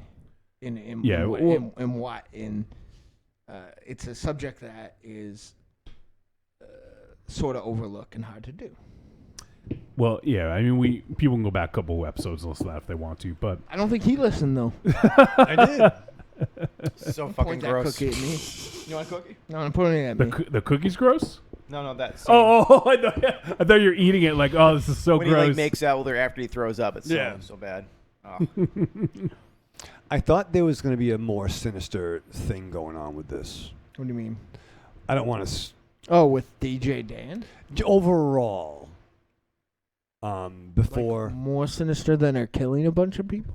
No. What the reason why she's pregnant had a more sinister connotation. For a while, I thought maybe like Yeah, no, I got you. maybe there was like she was assaulted by one of these guys, kind of like a what's the movie that Monster Zero thinks is a comedy? The I Spit in Your Grave type thing, and then it's Comedy. like that. No, I kid. But like I thought there might have been more of like an assault thing going on, and she's going after them for her revenge, and like the baby is the product of this assault. Okay. That's projecting her to have Yeah. these like thoughts. Okay. You know, it's a different ending, but that's kind of where I thought it was going early I see where you're going. That would have been too dark, but I can see. You know what I mean? Like I thought that the way that like the scribbly in the See, book. now you're smart again. Well, it's Thank like you. it's like the movie. You guys, anybody seen Horns? You guys seen Horns? Yeah. we Okay. did that one. All right. So, how that film was going back and forth between comedy and a really serious, dark story, and it did have a very dark plot twist as you get towards like you kind of figuring what happened and how it happened. But still, to me, the film as a whole kind of feels cohesive, even though it floats between comedy and drama. And I think those two things pair well together, kind of like an Evil Dead. Yeah. Where it's gross out, visceral stuff happening on screen, but that's paired with comedy in order to kind of lighten the mood a little bit and make it more palatable. I think they do pair well together, but it's tough to do because it's a very, very delicate balance to make a good horror comedy. I mean, this is. Not a horror comedy. Yeah, it is. Yeah, it is. I laughed more at this than I did. It's a like a black comedy. Yeah, it's more of a black comedy. Yeah, There's but- humor in it. I would say there's humor. Like I lost it. I saw it again. The shot scene when she tosses that and the look on that dude's face. We're But getting, li- we're but getting to a listen, very if you special go back, scene if you now. go back and listen to like a lot of her monologue and stuff when she's just talking, like I think that this is very, very funny. I would definitely think that this is a horror comedy. It's not. I mean, look at this scene. Yeah. Like, this Yeah, scene where is they're singing, hilarious. yeah. Like, I don't think it's a horror comedy in the same way that Cemetery Man is, or Shaun of the Dead, maybe. But I think that this is smarter than at least one of those films. Yeah. And I love Shaun of the Dead, but It has very similar. It's a British comedy. It's a British dark comedy, and It's it has dry. that very dry sense of humor, and it's very blah look at life, and a lot of social commentary, and it's interesting. It's an interesting film. yeah, and I think that this film was like almost overflowing with social commentary. Sure. But again, like the real magic trick was that I feel like two things can happen, right, when you make a movie. One, you can start picking it apart technically because you're not engaged, or another one, you start thinking of the sales pitch, because you're not engaged, right? You're like, oh well, this is the plight of the fucking one-legged igloo builder, but I watched this whole movie, I enjoyed it. I laughed at all the right times. I cringed at all the right times. I was kind of creeped out at all the right times. I was a little scared at all the right times. And then at the end of it, I thought about all the stuff that was in there. Yeah, and I think that's one of the cool things is that at the end, it definitely keeps you thinking. It doesn't shove it down your throat, but then when the movie ends, I feel like it's like a conversation starter. Like someone had actually just said in the chat room, it was Cecil says Prevenge is certainly a conversation starter. So I think it's interesting because it gives you enough to kind of chew on your way through, but then at the end, it kind of gives you a little bit more to think about after the credits roll. And this got brought up before, totally different movie, but it's very interesting when you think of like another horror film that revolves around a very pregnant woman inside. That film is made that much more effective by the inherent fragileness or perceived fragileness of a woman who is very, very pregnant. This film features a woman who is very, very pregnant as the aggressor. Mm-hmm. Yeah. And I think that that's a hard thing to pull off and make it be like believable. And that's where I think I can't remember the last time I talked about this, but that's why I think the spoonful of sugar horror wise comes. It like glosses over some of the things that maybe wouldn't work otherwise. I mean, what about the scene when she gets punched in the face? Oh, it's fucking hilarious. You don't think that's really funny? I'm having a hard time right now just watching the scene. Ravenshadow? It's fake balls on the ground. Oh, it's not real? They didn't get a real guy It's to not like stab Raw. the balls? I think that the funny thing is, especially one of the other interviews she did, was she was talking about like a lot of this stuff was just not planned because they were doing a lot of this so last minute. So what actually gets cut or cut off in that particular scene wasn't decided until she went to the VFX person, I think like on the day of or a day before, and she's like, hey, what do you got lying around? It's like, yeah, I got some fake nuts, all right, let's just use that, sure, throw it in there. So I think that there's a lot of ingenuity in like if you look at this versus something as like a made for TV sci-fi chiller channel type of thing that was also thrown together in that same kind of timetable, there's a lot more thought that went into this, sure. A lot more kind of care that went into this. It feels more cinematic, it feels more genuine of what it's trying to say, and I don't know, I enjoyed it. The one thing I was going to mention earlier was that the woman who was doing the job interview, that was Kate Dickie, who was also the mom in The Witch, and she's also has been in Game of Thrones. Yes, she is. Yeah. A couple of Game of Thrones alum in this cast. I think the I only saw her. The boxing lady, I think, was in Game of Thrones. So. I think she might have been, yeah. Oh, really? Yeah. Okay, I didn't recognize her. She looks then. familiar. Well, she didn't have to be fucking Princess, whatever the fuck in Game of Thrones. She could have just been girl that walked by. Khaleesi. Let's see. I hate that show. Jason Momoa. I hate Jason Momoa, and I hate that show. What the fuck? Q-Buster. I'm so angry. I just want to go home, masturbate, and go to bed. Yes. Yep. Oh, she's Yara Greyjoy. Yeah, Jesus, great. She looks totally different. Exactly who I said. I want to burk the jerga, and I want to go to bed. There's a couple other things I want to talk about. Oh, the fucking Halloween scene.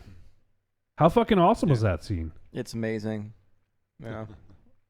I want to. I had a very like. Oh yeah, I like her the makeup. I hated some of this Halloween scene. Really? Yeah. Supposedly, this was done similar to the Under the Skin style, where it was guerrilla, like they just filmed it. Yeah. So those people on the sidewalk were actually like real people. They were just filming. Yeah. So I thought that was pretty interesting. And for that kind of film style, it really does have a level of quality. And actually, it's one of the strongest scenes in the film. For something that was done guerrilla style, it just kind of dreamlike. She's kind of floating through things. I like when she's walking through the street and they used an ultra wide angle lens, and so everybody that was getting close to her had this weird funhouse, mirror look to them. Yep. Because she's like in another state of mind. She's kind of having almost like an out of body experience as she's getting to this level of her makeup demented. is awesome, I'll tell you that. I love it. Yeah. You should do that, Dynamo, for the next Deadite Oh, show. that'd be fucking sick. Yep. Something like that. Creepy I'm Girl. not doing any more Deadite shows We have at least one more. till I get my fucking comics back. Creepy Girl says, think about history, guys. How many women have gotten away with crimes because of menopausal or menstrual stress? I have no clue. I don't know. What's the number? Yeah. No, it's Oh, I love Spidey. it's Yeah, it's a thing. It's some women have gotten off of committing crimes because of that. And she says, and like I said, pregnancy can be 8 months straight hormonal imbalance, so very believable this could happen. Hey, I think as far as guys go, I don't think anyone will understand the hormone issue as me. It shuts down someone. Case in point, this episode. It shuts down. I'm not having a hormone problem. I just want my comics back and my wrestling. I want my baby back. I want my baby bumper back. Rubber baby buggy bumper. I don't want comics to be for everybody. I don't want everybody like Iron Man. I don't want it. He's very charismatic. I don't want it. Oh no. Oh yeah, that was gross. That's ShamWow. It happened to me today. Yep. Apparently that smells like vinegar. Can we cue Buster? Yeah. I don't want to because you keep asking for it. I'm just gonna watch that in the New Year's dash. Again? haven't You gonna seen see it yet. Suzuki Gun show up? No, that was right before. There was that whole fucking match after that. Barbecue Oh, I sauce. forgot. All right, I guess we can fucking cue Busta. You want to do that, Ravenshadow? I fucking do, man. I want to watch a fucking giant robot movie. Oh, I can't wait to tell you about next week. Trick or treat, baby. I wonder if people would say you're a trick or a treat. Trick or treat, motherfucker. All right, it is verdict time. We're going to tell you whether this flick was a trick or a treat and any final thoughts we may have. Ravenshadow. I'm going to admit something. What? It might be my fault. It might be. I'm sorry, Alexander. Maybe I need to watch these films at a different time. Yeah, why do you watch them so late? Well, because I'm just moving and shaking, man. There's a lot of things on the stove right now. But I watch this. Whoa, go throw the stove off. I gotta go. Stir the fucking sauce. Yeah, stir the sauce. Jesus. I need some help. Why don't you stay over tonight, Alexander? All right. Get some stuff done. Be outstanding. No, so I did watch this later. It was after 9, 10, 11-ish. Yeah, time like frame. 2 a.m. No, before 2. But, part of me did check out this. But they had moments. Like the guy in the Spider-Man costume. Yeah, that's... he's kind of good... Put him in a movie. All my friends have a big butt. They did. No. I like that dude. He's good. But no, like I said, I thought there was... Oh, did anyone kind of think of a not Dead Alive, a Bad Taste type scene with the cliff and the head? I guess I mean, I didn't think of it at the time, but now that you mentioned it, I could see the makeup effects kind of reminded me of that, maybe? Is that what you mean? Yeah, I'm not saying it was an homage, but it just reminded me of that. Well, of that Derek! The scene where she's in the bathroom, I think it's when she's getting sick. You see her, and she's kind of getting conflicted of what she's going to do. And they get the shot where you see it's almost like a coat hook or something from the door behind her, and it makes these like devil horn shape above her head. Yeah. So, And I also think the scene at the very end where that happens is interesting in more like a metaphysical way too, because the commotion of that biological act happening could cause a disconnect. So like I think that was really interesting. I also love, we're watching the end here. So the thing that he said to her, and then it kind of is echoed a few minutes later. I thought that was really poignant, and the whole thing of like, we had to let him go. Like, I can't remember exactly what it was. Yeah, let him go to save us or something. Yeah, exactly. And then we get something later on that really, it just kind of was like, oh, that felt good to like have it come back, Yeah. So no, I thought this was smart. So Ravenshadow, you all. I did. I was into it. I thought I had my own spin on where it was going, a very dark way. I did kind of begin to check out, but no, I think some of the stuff that Alexander brought to the table And yeah, for a first flick, being really pregnant, 11 days. Yeah, I would say it was a tepid treat for me. That's not where you're coming in here to say, though. No, but I opened my mind like Quaid, and yeah. All right, I can change. I'm proud of you. Thank you. You're welcome. Well, I think everybody's. If I could change, if you could change, we can all change. Alexander, your turn. Yeah, I think everybody's allowed to their own opinion, and everybody's going to have their own reaction to any film, no matter how well it's shot or how poignant it is or whatever. Either you're going to really resonate with it or not. So a type of treat, that's cool. Yeah. I enjoyed it. I think it's I look at it from a technical perspective, and for the time it took. I mean, before I even looked at into the research in the background, because I went into this completely blind. All I knew was the name. You guys were watching it. I got the link from Wolfie here, and I'm like, I just went in, no synopsis, no trailer, no nothing, and I kind of think it was the way to go for me. So I really didn't have any preconceptions going in of what I was going to get and how it should play out. And I think it's a visually, interesting looking film. It looks very British. It's very overcast from start to finish, which feels very British. Tonally, it feels like a dark comedy, like a British dark comedy. I enjoy those kind of things. I think the kill scenes were interesting. It became a little formulaic as things progressed, almost like Super Mario Brothers or something. You're going level 1, level 2, level 3. But even though where it went towards the end and how it started to shift in tone and started to unfold, the visual style she picked. The little homages that were in there to older films, older 70s horror films, more slower paced films was really cool. And so I would say it's a treat. All right, Mars Man. Thank you, Alice Lowe. This is all I've been fucking waiting for through this whole fucking mess of people trying to fucking make me learn things. Yes. Treat. I honestly, I'm shocked. I thought you were gonna hate this movie.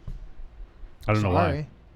Well, I'm not upset. It's got balls, but it's because maybe it's because I thought you were dreading it to begin with. Did you? What was your expectation? Did you have an expectation, Mars? Did you think it was going to be like Raw? I don't know. I am at the point now where I feel like I had hoped we had I don't know I am just expecting to hate all these now. Yes. So I didn't have very high expectations. All right. For anything. Except for this next movie. I'm excited. Yeah. So not gonna be no robots, no kung fu. No. So for this one, definitely a treat for me. I really enjoyed this. And like I said earlier, I think some of the scenes definitely outstayed their welcome, but I do think that was intentional. And I do think that the scene, when each scene came to a close, it definitely felt there was some gratification there. It felt like it was justified. And also as the movie advances on and you get a little bit more information as it goes on, I think it really tied together really nicely, especially at the end. It just kind of leaves you thinking about it. It's not like one of those like poignant endings where people are going to be talking about it for years, but I think there's enough there to really get you thinking about what happened prior to that and also kind of what happened after the credits rolled, So no, I thought this was good and I really have enjoyed the very little I've seen of Alice Lowe so far. She's been in like Garth Marenghi's Dark Place. She's been in The Mighty Boosh, like a bunch of like TV shows and now a bunch of films. Hot Fuzz. Yeah, we mentioned Hot Fuzz earlier. And, I really dig her. And I hope that she does get to make more films because I think that this is a really good first effort for a directorial feature debut. And yeah, I'm looking forward to seeing more. So I definitely think this is one you should check out, especially it's a little bit more gory than I would expect. And it's pretty funny as well. So if you're into that sort of thing, definitely check it out. It's on Shudder. It's a Shudder exclusive for now. So give it a watch if you like what we heard or if you like what you heard from us. Mars, do you want to introduce the next movie for next week? Or do you want me to do it? It's a slow-paced drama. You're going to love it. Oh, fuck. Is it a 3-hour Korean flick? It's like 11 and a half hours. Perfect. I was hoping for that. So, is it but subtitle? you know what? It stars Paul from The Wonder Years all grown up. No, it doesn't. It does. It's got monsters and dragons and Isn't he Marilyn Manson in real life? No, not at all. That was I No, it's true. It's He's like a lawyer or something. Yes. Like a film lawyer, I think. Unfrozen teenage Well, statement. next week's film does star Marilyn Manson. No, it doesn't. Yeah, it does. No, it doesn't. Is it Yeah, really? Yeah. Ah, shit. It's called Let Me Make You a Martyr. It's an action crime we didn't plan drama. And yeah, so we're going to check it out. Real people doing real things? Well, I don't know. We'll find out. Is it really Marilyn Manson? Yeah. Who else is in it? Can you see this right here? No, I have bad eyes. I do. Make fun of me. Don't embarrass me in front of Alexander. I think you did. I think you did a good enough job. No, he appreciates me. Thank you, Alexander. So yeah, so it does have Marilyn Manson in it, looking very normal. And this is on VOD. It just hit VOD yesterday, I believe, on the 6th of June. So if you guys would like to check this out, go ahead, give it a look. Let Me Make You a Martyr. I want to see this. I'm excited. I'm going to watch this at noontime on Sunday. Noontime? Me and Ollie. Wasn't he in a Lost Highway as well? Marilyn Manson? I think so. He looked kind of like so. like Ozzy Osbourne with short hair in it. Oh yeah, I also hate Game of Thrones. How much have you seen of it? Sad. Too much. What, one episode? He walked by the Maybe two. DVD set at the Walmart. If I do next time, I'm gonna fucking throw it on the ground. I did get really mad at it and then had to jump off for a little while, but I'm back. So Bosch says Shit's whack. Ravenshadow had an experience with a mutant rebel from Mars. Open your mind. I did. I was, there's a third breast involved. Invaders from Mars. And first time Mike says, and then Mel Johnson Jr. burst in and squashed that. And Bosch says he's got 5 kids to feed, yo. Got 5 kids to feed. Bosch says, oh, shit, that Dark Place credit. Dark Place for the win. Creepy Girl, apparently we're driving her crazy because she asks, when are you guys going to watch Love Witch and Drifter? Never. I want to watch it. I don't know. They were on our list early in the year, and we just had other stuff. So if we do it, it'll probably be in December when we play catch up on. Yeah, we don't really pick all the time. Sometimes it's shit. Most of the time, it's stuff people tell us to watch. So. Yeah, I mean we do some screener stuff. We have some people get in touch with us. Tell the Love Witch and the Drifter people that they should have fucking hit up Trick or Treat Radio to watch it. So all right, Not you a monkey, Creepy Girl. So next week, let me make you a martyr. Dynamo if you guys want to play, not a jukebox. play along at home, you can do that. Dynamo Martyr. All right, now we're gonna head to a break. We're gonna come back. We'll play some voicemail. We'll shoot the shit. We'll wrap things up. We'll be back in a moment.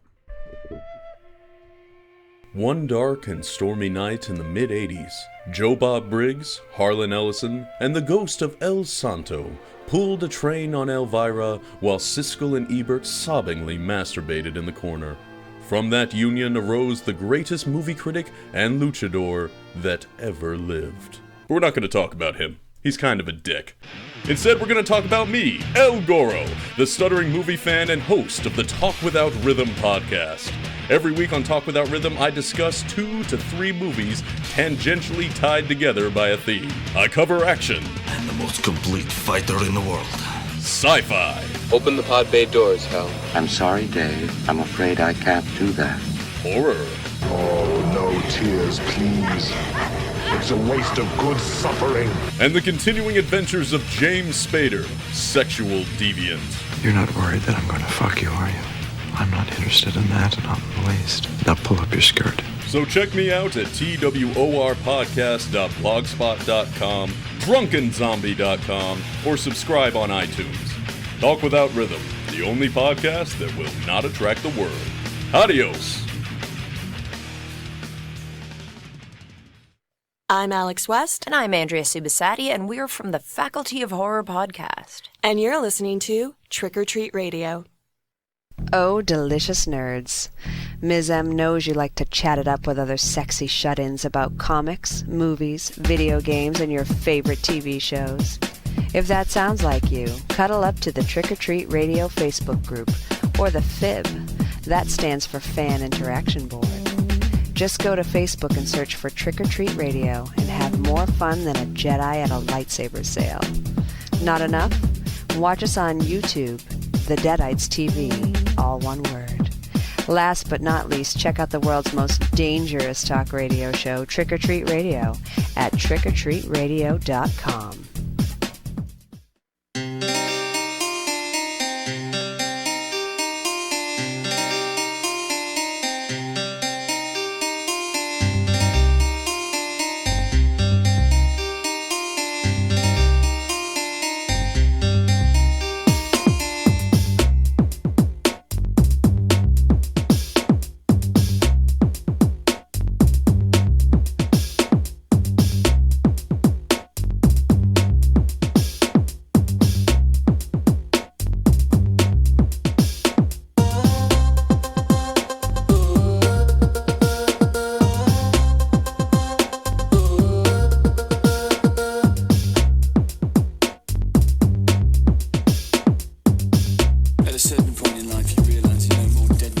All right, we're back on Trick or Treat Radio. Voicemail 1. It's from who? I don't know. Okay. And listen, I understand if you're a young lady, right? And like you fucking only have Wonder Woman, right? Like that's the only one that has burst the fucking scene and proliferated to like the mainstream consciousness. I get that. I don't want 900. You don't understand. It was the only one. I do understand. I just want to know, like, why it's everybody else's fucking favorite superhero all of a sudden. I do know why. Wolfie summed it up very eloquently. That's what I want to know. So don't fucking tell me. I know, I get it. It was my only one I had when I was growing up as a young girl in the country. I understand. We had a VHS of Linda Carter. So I get it. Linda Carter! I don't like it. I don't like anything anymore. That's what I've been saying. I know. No. I'm full of hate. I like Huck. Look where that got me. I got a new hat. I like that. Did you steal from Sam Jackson in the 1990s? Yep. You know what? Nothing is ever easy when you live in Economicon. Just like this song says. Nothing's ever easy when you're Jethronomicon either. Nope. All right. I got a bag gas right now. Jesus. That's not new. This one's hurting me, though. It's a Burger King. I only ate a little bit of my Burger King. It was really bad. It was just an excuse to get a fucking Fruit Loop shake. And they were like, That dude was just pissed that we literally saw the manager of Burger King get served. You know what else I'm mad at? What? No, I have to give credit. After getting the worst service I've ever gotten from anywhere from JetBlue this week, I got very good service. But a woman at JetBlue hung up on me. Has that ever happened to anyone? Like when they were dealing with like a... Yes. Why did they hang up on you? They just got bored. Maybe they had to go to lunch. I don't know. This woman was so wrong and so like, we can't give you a refund because it's a non-refundable flight. I understand, but this happened and da-da-da-da-da-da-da. Click. I thought she was a little bit more rambunctious than that. No, she said some stuff that I just as soon not go into. Yeah, because it upset me. But you don't have to. I'm just saying. Yeah, she there was more to it. Yeah, she like said she was very rude. Mm-hmm. But you are the rudest. I wasn't that rude back. I was upset, but I like didn't even get the opportunity to fucking ramp up. And then I called back and was like almost crying. I was so upset. The nice people at JetBlue gave me my money back. But fucking Linda, I think was her name. You get Linda on the phone at JetBlue, you tell her to go fuck herself. Fuck Linda. She sounded ugly and mean. She was mean and she sounded ugly. Wow. I honestly she sounded ugly. Yeah, she's dead inside. Yeah, I picture fucking like Montezero in a wig. That's what she sounded like. Well, sir, I didn't tell you to buy a non-refundable flight. Fuck you, Linda. Or whatever your name was. I'm hoping I'm not messing up and Linda was the nice one. There are nice Lindas and there are evil Lindas. What's Moon Knight doing? I don't know. Fucking looking good. Rocky posted it and said, because Ravenshadow and I are going to share the suit once we are cast for Netflix. Extra strength for Breeze and Bulk. Did he get a Netflix show? Is that what that is? I think so. I'm sorry, my mouth's full of cookie. Moon Knight got a Netflix show and I missed it? Did that happen? Let me bing it. I only know one person that likes the Iron Fist show, and that's Aries, so that's not reliable. I enjoyed it. Yeah. I did. I don't want there to be a Moon Knight. I do not. I'm going out on a fucking... I'm telling you right now. Netflix, Disney, I don't want there to be a Moon Knight fucking television show. I don't want it. I don't want it. Yeah, I don't see anything new anyways. Good. There's rumors. Yeah, it was rumors. It was talked about. Yeah, well, I don't want it.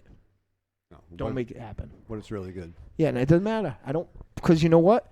The dumb girls that work for my company will know what Moon Knight is, and I don't want that. I'm taking it back. Taking it all back. I'm taking back fucking Iron Man. I'm taking back the Winter Soldier. You can't take back the fucking you can't Vulture. take Iron Man back. I'm taking it back. It's like closing the barn door after the horse left.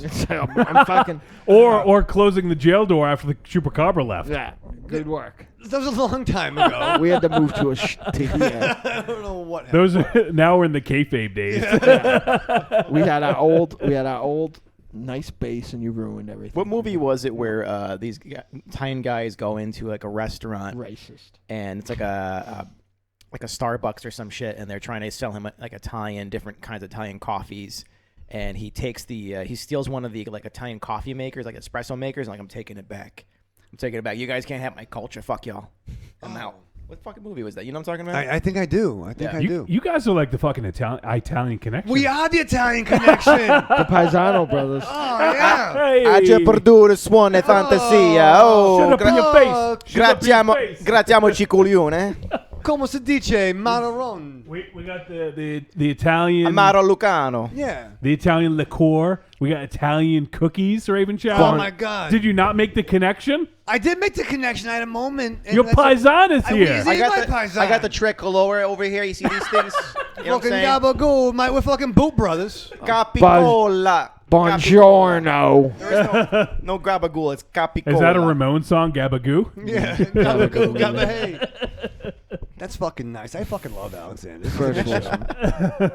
So just in case you're listening, Disney execs, do not make a Moon Knight. And it's arrivederci, not arrivederci. Arrivederci. It fucking hurts my ears when he says it. I know. It hurts my fucking ears when he says it. Arrivederci. It's like capiche. Are you trying to say capiche?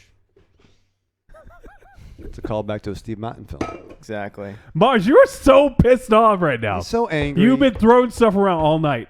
Do not make a Moon Knight television show. He is. This will make you happy. Look at this.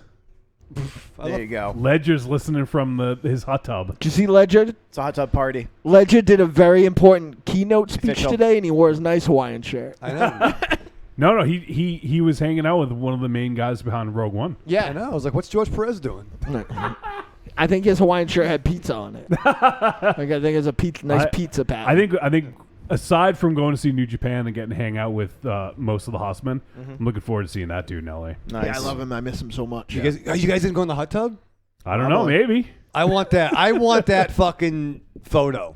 I don't think we're going to be near his place. I got to clip my nails then. Yeah, they're gonna have. Clip my nails. I don't want to rip the flannel. This is a hot tub joint. Now, going to trim your chest hair? No. It's going to probably fall out anyway. I'm burning with hate. Do not make a Moon Knight show. I'm not even kidding. do not ever say social thriller to me and do not make a Moon Knight I will show. go to your Marvel houses. I'm gonna contact Netflix right now and tell them to make a social thriller version of Moon Knight. Murder all your firstborn child. I'm like, it's not even funny. I'm fucking taking Aquaman back. Yep. Aquaman is a fucking blonde, boring fair. guy. He's not boring. He can bench a bus. Talks to a fish. He's not. Can communicate with You're fish. going to be pissed once the Momoa movie comes out. And people actually like him. He's married to a super hot redhead.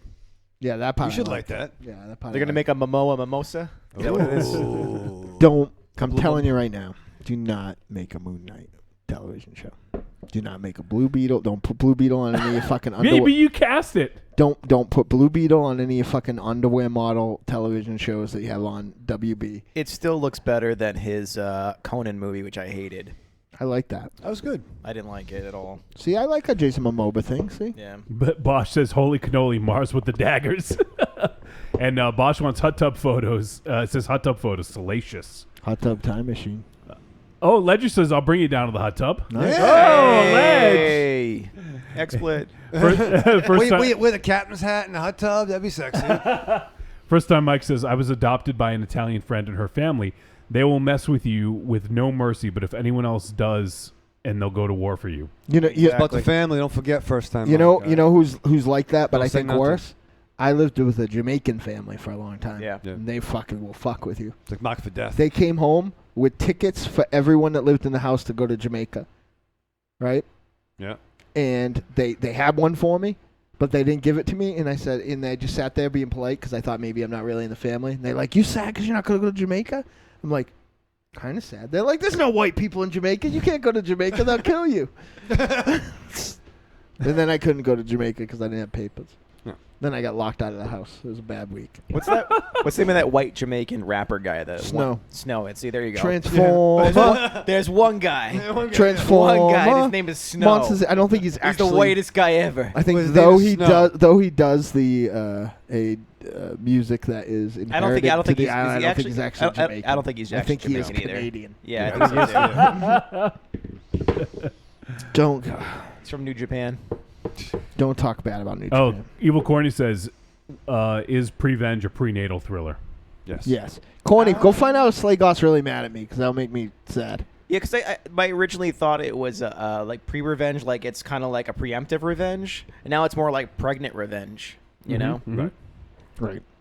pregnant vengeance Oh, that'd be a great game. Yeah, pregnant vengeance. Yeah. with like a magnum. That's part 2. And it's like, When I'm done, holding like a Prevenge 2, 45. pregnant vengeance. when I'm done, Still preggers. there's gonna be 2 Batman books, Cable bumps. 1 X-Men book, and 1 Avengers book. It's got 2 bumps, 2 baby bumps. There's not gonna be all this fucking It's other crazy. There's not gonna be fucking good comics with good creators.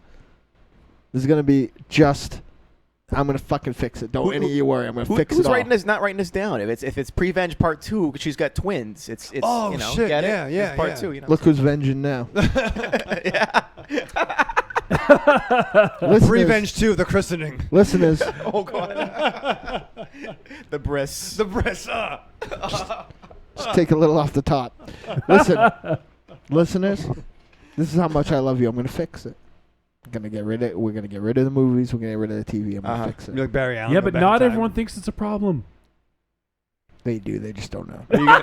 Are you gonna go all Maynard and you're This gonna is just like- wash it all away and start fresh? This is like, Yeah. you know, Beautiful Dynamo Bay. this Yeah. is like the point of Get Out. They don't know it's a problem. But you it's know a what? problem. They don't know. I have a new protege. I don't know. No, they You don't have a know. new protege? What happened to the old protege? Well, protege. Well, there's a different. There's a new storyline. It's been Ravenshadow rebirth. Right. My continuity's been refixed. But no, I have a new protege. He's 28. Big comic fan, right? Good kid. He doesn't know. Look back 20 years. He didn't know that the Flash in Justice League Unlimited was Wally West. Mm-hmm. You know, they assume it's Barry because Barry's getting the show now. Right. They don't know that 20 years ago, Hal went crazy and killed the GLs. Barry died. We're old, and comics are very, like, what do you call it, secular? And they keep regurgitating the same stuff. Maybe we shouldn't be reading it anymore. Like Alexander said, there's some great stuff out there independent-wise. Mm-hmm. Who would have thought Image would be killing it in writing? Yeah. Having bought every Wildcats fucking Death Pool Blood Storm thing back in the day. Savage Dragon was good. Yeah, I mean, it's still going because he's the president of the company. I mean, you kind of have that juice, and it's fun. It is what it is, right? I agree with you where it's like, you know, all-star Batman. Well, shouldn't it all be all-star? It should all be top-notch creators. Yeah, like you said before, marquee talent, marquee creators are the best company gimmick. You know, working on a book. But a lot of It's worked every time. Absolutely. But there's a whole generation of kids in their 20s that haven't read the shit we read. Mm-hmm. It blows me away that the Judas Contract is finally a fucking thing, and we can't get them to read the original one. And maybe it is that get off my lawn. My music was better. I like the Beatles more. No, Mom, you gotta check out Nirvana. I don't On care what purpose. they've read and hasn't read. They're reading comics. Well, then that's I'm exactly. okay with that. Well, then I think that then it It's kind the of flows. fucking. It's the other ones. Well, then exactly. It's the muggles. It's the normies. I don't want them anymore. But don't you want them to read the books? No, I want them euthanized.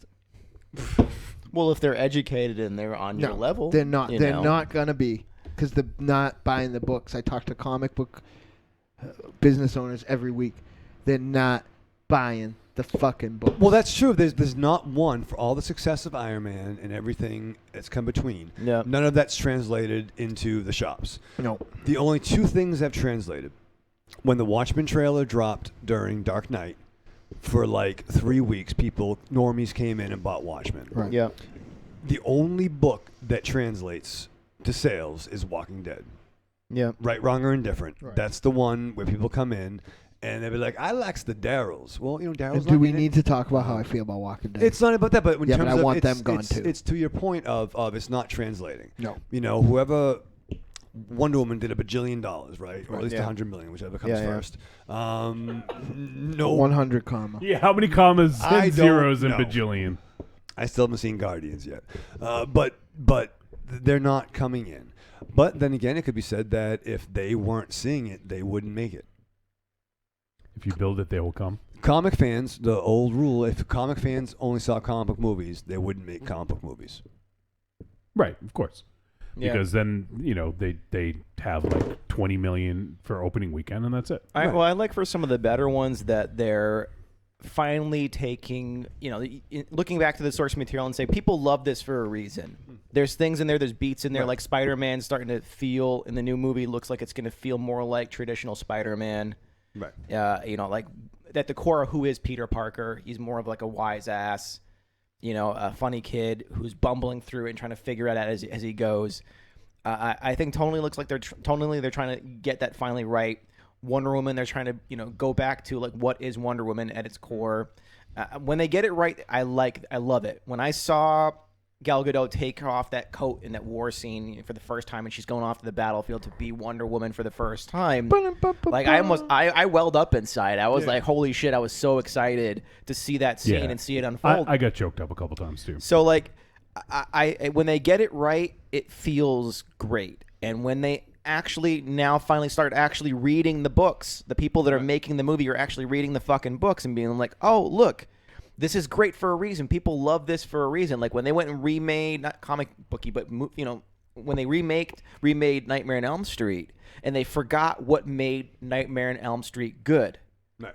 At its core, that this maniac that loves what he does. He's having fun. He's having a good time. Right. When they take the source material and they don't understand it, and they're like, I'm just gonna, I want to put, I'm an auteur. I want to put my mark on it and make it my film and all this other stuff without having a respect for the source material and why it was good in the first place. Then go fuck yourself. Right.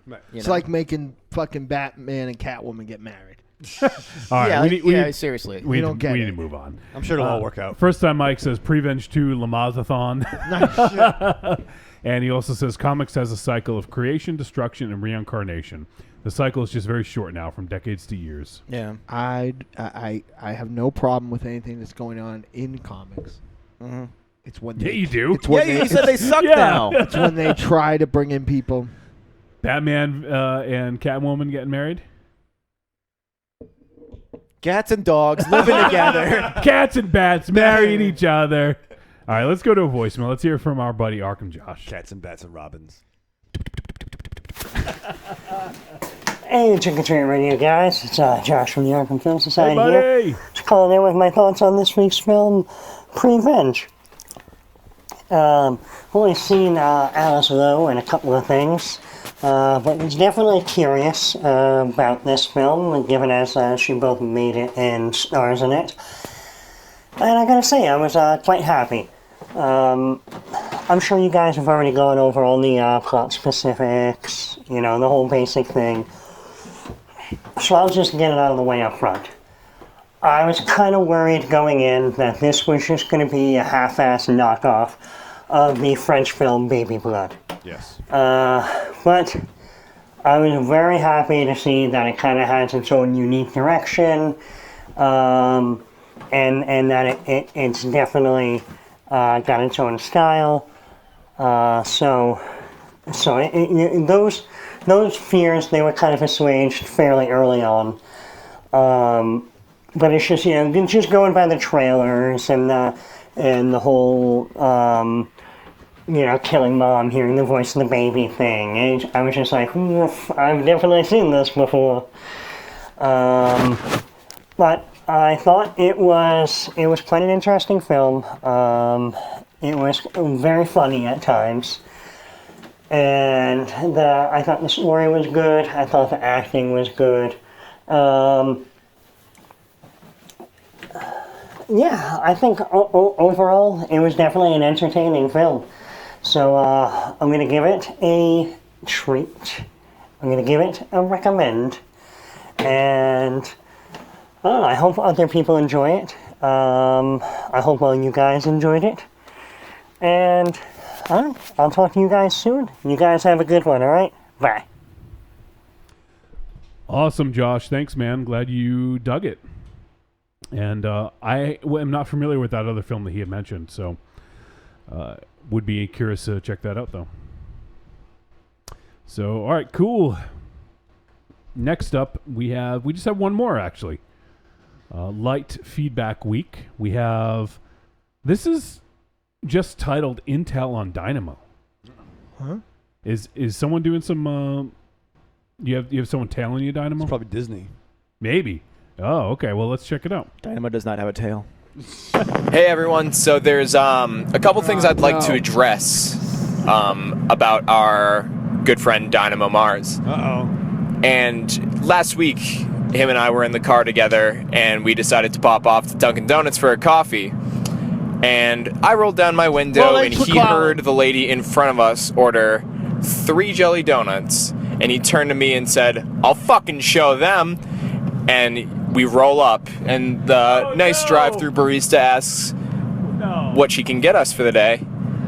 And Mars declares that he needed 4 jelly donuts to show up the lady who had just ordered in front of us. Not only that, but a couple days later, I had brought him over to the Burger King. I don't know if you guys have heard of it. It's a very, very hyper-local chain. But anyway, I digress. We pulled up to the drive-thru, and it's about 11 in the morning to get a little bit of perspective on what the life and eating habits of Dynamo are like. And we pull up, and he screams, "Holy fuck!" And I damn near jump out of my socks, and I ask what happened. And he exclaims that there is something called a Fruit Loop shake.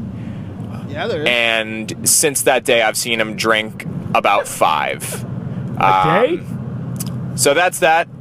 Great show, everyone. Happy listening. And talk to you guys soon.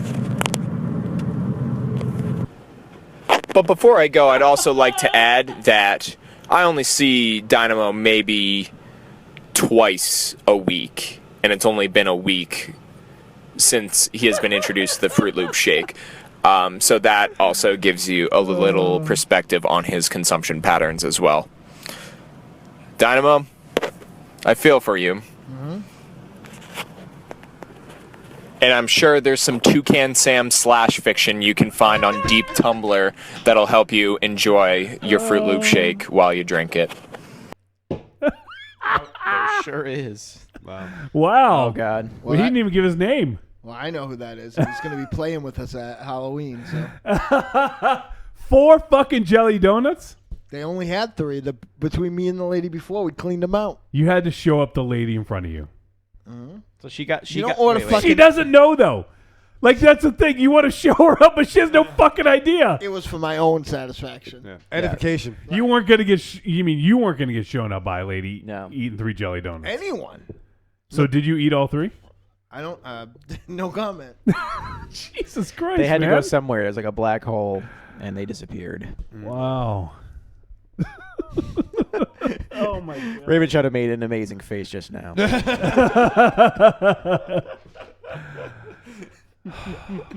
So how many Fruit Loop shakes have you had, Dynamo, since you first tried one? Like 10? 10. I never 10 see it a on day. the sign. There's no commercials. It's dangerous. That's why. No. You get addicted. Mm-hmm. You get addicted. I kind You of get the shakes here, but going behind it, the dumpsters, and the like, hey Fruit guys, Loops you got the Fruit Loops? I kind of want I need one. 'em now. I don't like Get my the fix. I was really looking forward to the Fruit Loop shake, and then Yeah, I was sad. A little milk tear came down my eye. Ledger says, are they seriously trying to marry off the B-Man? No, that's madness. The dude has no actual life outside of Batman. Dumb, dumb, dumb. Ledger, can you please get on the fucking fib He's and got help better me, things to do. help me set some of these people right that fucking don't understand my brilliance? But here's the thing, Mars, what if it's to set her up or something like that? Yeah. Or if there's some ulterior motive. Because that's what it Then always that's is, bait right? and switch. That's just as bad.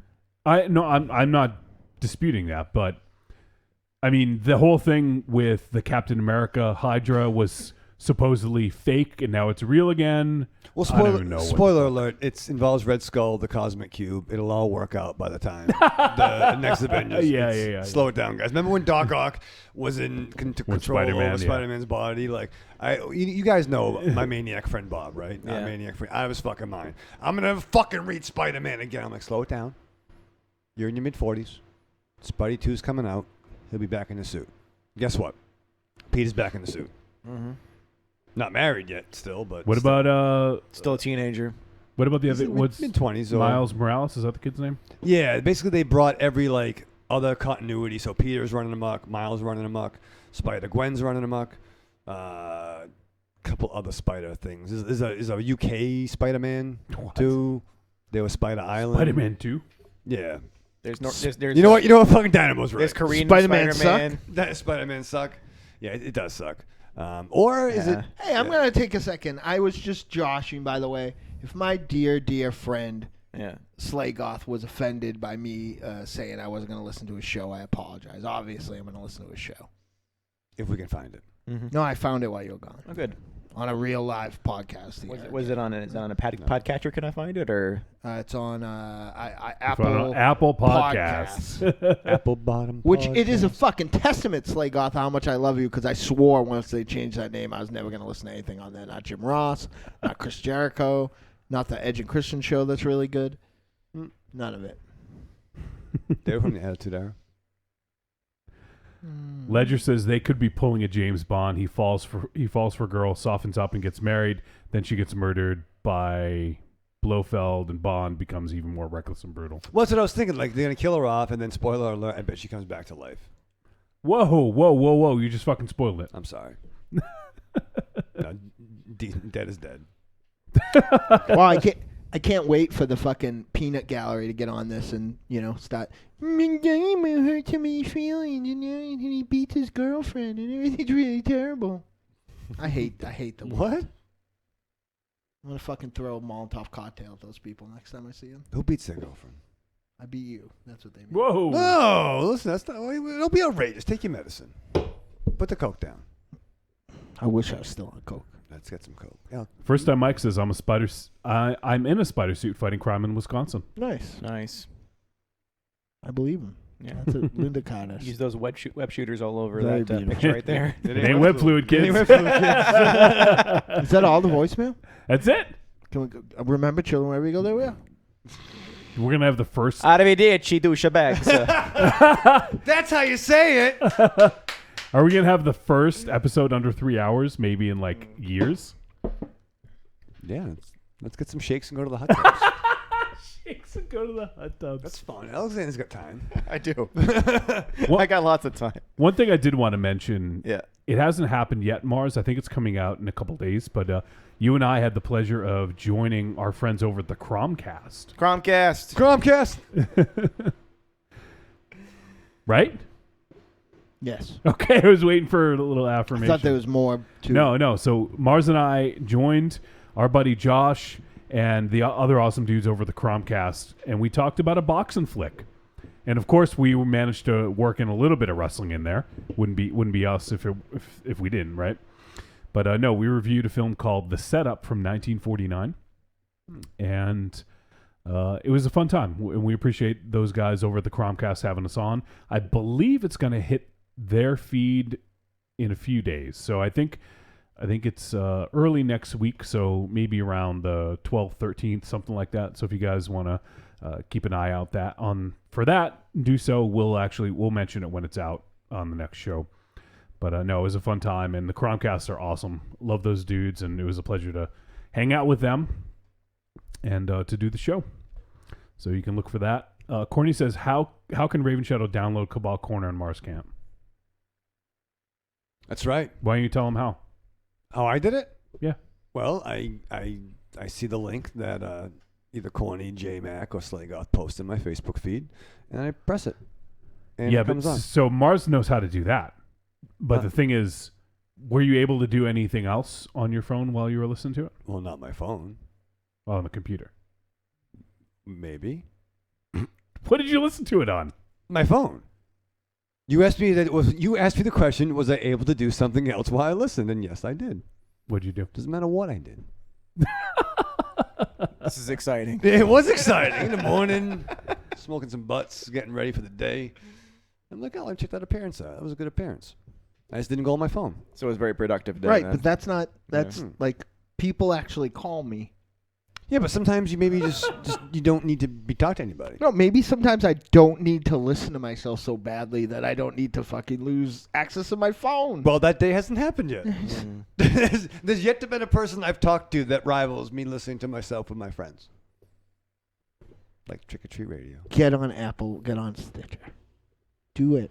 Spread the word. You're smart guys. You got a good show. And just for the Cabal Corner guys, if they do want to get it on there, there is a way. Our friends over at the Cromcast who we just mentioned, they do it through archive.org. They don't, as far as I know, don't pay anything for hosting. And I think I got an email from a new service that works with archive.org to keep hosting free. So I don't have that information, but if you guys do a web search or something like that, you can probably look that up. But yeah, I mean, if you guys want to get it up on there, you could probably do it for free. So take a look into that. Why would you not want to spread the word? Spread the virus, as Ravenshadow would say. I listen to Atomic Age Media. Yep. Punch Farm all day. The other ones. When Radio Valenta was putting out episodes, I listened to that show. Everybody.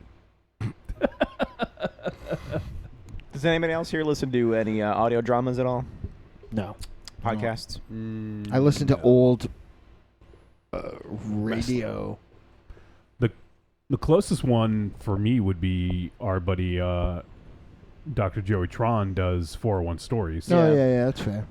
But it's more of a storyteller. I wouldn't call it a radio drama per se. Yeah. It's storytelling that has... It's got elements. Yeah, definitely, yeah. I listen to like old Shadow broadcasts and stuff like that. Well, there's like Uncanny County, which is kind of like a very Twilight Zone-y in its vibe, and then I listen a lot to the No Sleep podcast, which is really, really well produced audio horror. It's like first person narrative horror, really well produced. I used to listen to Lord Bloodraw. Yeah. When the Drunken Zombie was going on. I don't listen to like Night Vale or any of that stuff for the same reason I don't like to watch TV. Night Vale's fun though. It's a lot of fun. It's too much commitment. I don't know. See, I got these. See these two right here? See? Oh. These are teaser to audio dramas that Jeanette Andromeda does art for. And they're great art. I missed an episode of Bloody Good Horror a couple weeks ago, and I didn't even know. Because it doesn't matter. The Wicked Library. The Wicked Library is fucking Wicked Library, cool artwork right there. Yeah. It's a wicked fucking library. It's an awesome show. Yeah. The Lift is really cool too. It's like a little British girl who's like trapped in this hotel, and now she's kind of like a deity in there. And so these people that have done bad things or gone through bad things end up getting they just walk. All of a sudden, the building appears wherever they are, and they get kind of drawn into it. And when they get in there, they have to make a choice, or otherwise they can't get out. That does sound cool. Yeah, it's a good show. Just would stress me out if I started listening. First time Mike says Tanis, the Black Tapes, and Rabbits. Oh yeah, Tanis is awesome. Tanis comes up all the time. Yeah, first time Mike could double tap those before as well. Sable, my friend's podcast, Sable's awesome too. It's more linear. Like you have to start from episode 1 of it, so it's almost more like a book on tape. The way he has it structured, but Sable's pretty amazing. I don't want to listen to Tanis because it's not about the elf from Dragon Quest named Tanis. like audio dramas are good just to have in the background and kind of shut off your brain when you're doing monotonous stuff around the house, dishes and stuff like that. Is it easy to still kind of get a feel for what's going on? Even though it's background? They're some of the more well done ones are very atmospheric. So they draw you in, and especially No Sleep Podcast, you really do get drawn really into it.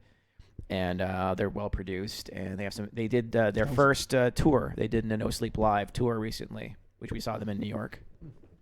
I like My Brother and Me. I like the show the McAvoy brothers have about getting into Trolls 2. There you go. All right. Wherever you go. Maybe sometimes. It's not that I am disinterested in the content. It is that I would prefer. I think my sweet spot for podcasts is I enjoy, because I certainly don't get it here. I enjoy hearing people talk about film and literature. Sure. Articulately. Of course, but I like the actual source material too. What's cool about No Sleep is they have like a Reddit, like a subreddit, and so what they do is people just post full stories over there, and they pick something from the people that are listening, and I think that's pretty awesome. That literally anybody can have their story put into like a highly produced audio drama. Yeah, that's cool. And they have a pretty sick theme song that I just hear in my sleep now. So cool. It's funny. I'm certainly not patting myself in the back and saying I was ahead of the curve, but in 2004, when I was doing the radio gig with Rocky, one of the segments I did a segment called the Late Night Serial. Yep. And so I basically wrote the outline of a world. Nice. Basically, just high level, and then had other people write their own part of it and their own characters. Sure. And then they'd send it, and then I'd read them on the air. And I didn't do anything to dress them up. I just played some background kind of ambient music and read them. Mm-hmm. But it seems to be a pretty cool thing that people dug back then. And that's when I was doing mostly music. So I wasn't sure if it was going to go over. But people seem to really like that. And especially if you can get them emotionally invested with them contributing their stories. I think that's a really, really solid idea. And I think it's like my buddy's podcast, Sable, that I looked at that and I was really impressed out. He's basically a one-man band. He does all the voices and everything. He writes, edits, produces, performs, everything, the whole show, top to bottom, and I'm still engaged. And it's very minimal music. There's almost no music or sound effects, very, very little. Yet I'm still very, very enthralled in the story. So I was really surprised because I was so used to really, really produced shows like the No Sleep Podcast, like the Wicked Library. Uncanny County does it's like a full audio drama with Foley and everything in there. So and the writer of the writer of that show, he writes for the show The Americans. And we got to interview them recently for the Uncanny County, and I was it to varying degrees. Even if it's stripped down, something that's good is good. Sure. Whether it's really, really produced and it has a lot of atmosphere built in, or if it's just really well read and well written, quality is quality. Start to finish. And so, it got me going. I think I'm going to be taking my web series Haunting Light and eventually turning that into an audio drama, because I could have a lot more freedom to play it. There's not a lot of pressures. There's no budgetary restrictions or anything. I can just do anything. It's just up to my imagination at that point. Cool, man.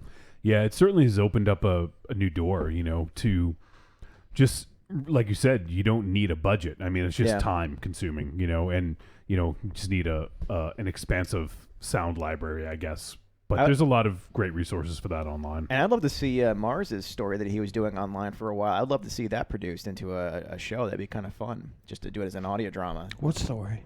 That ongoing story you had on your blog. That was my real life. He's really sick. Like I would love to see like a monster hunting Deadites adventure audio drama show that you guys would do. I would be fucking all over that shit. Yes. I would have to hang out with the Deadites, and I don't want to do that. You can just make up characters that are them. You just like it doesn't have to be the same person. You can do. Can I make them like me? You can make. Yeah, you can do Dominatrix's Yeah. voice. This is Shiny Light. No. Shiny Light. It's a dollar store version. It took me a second.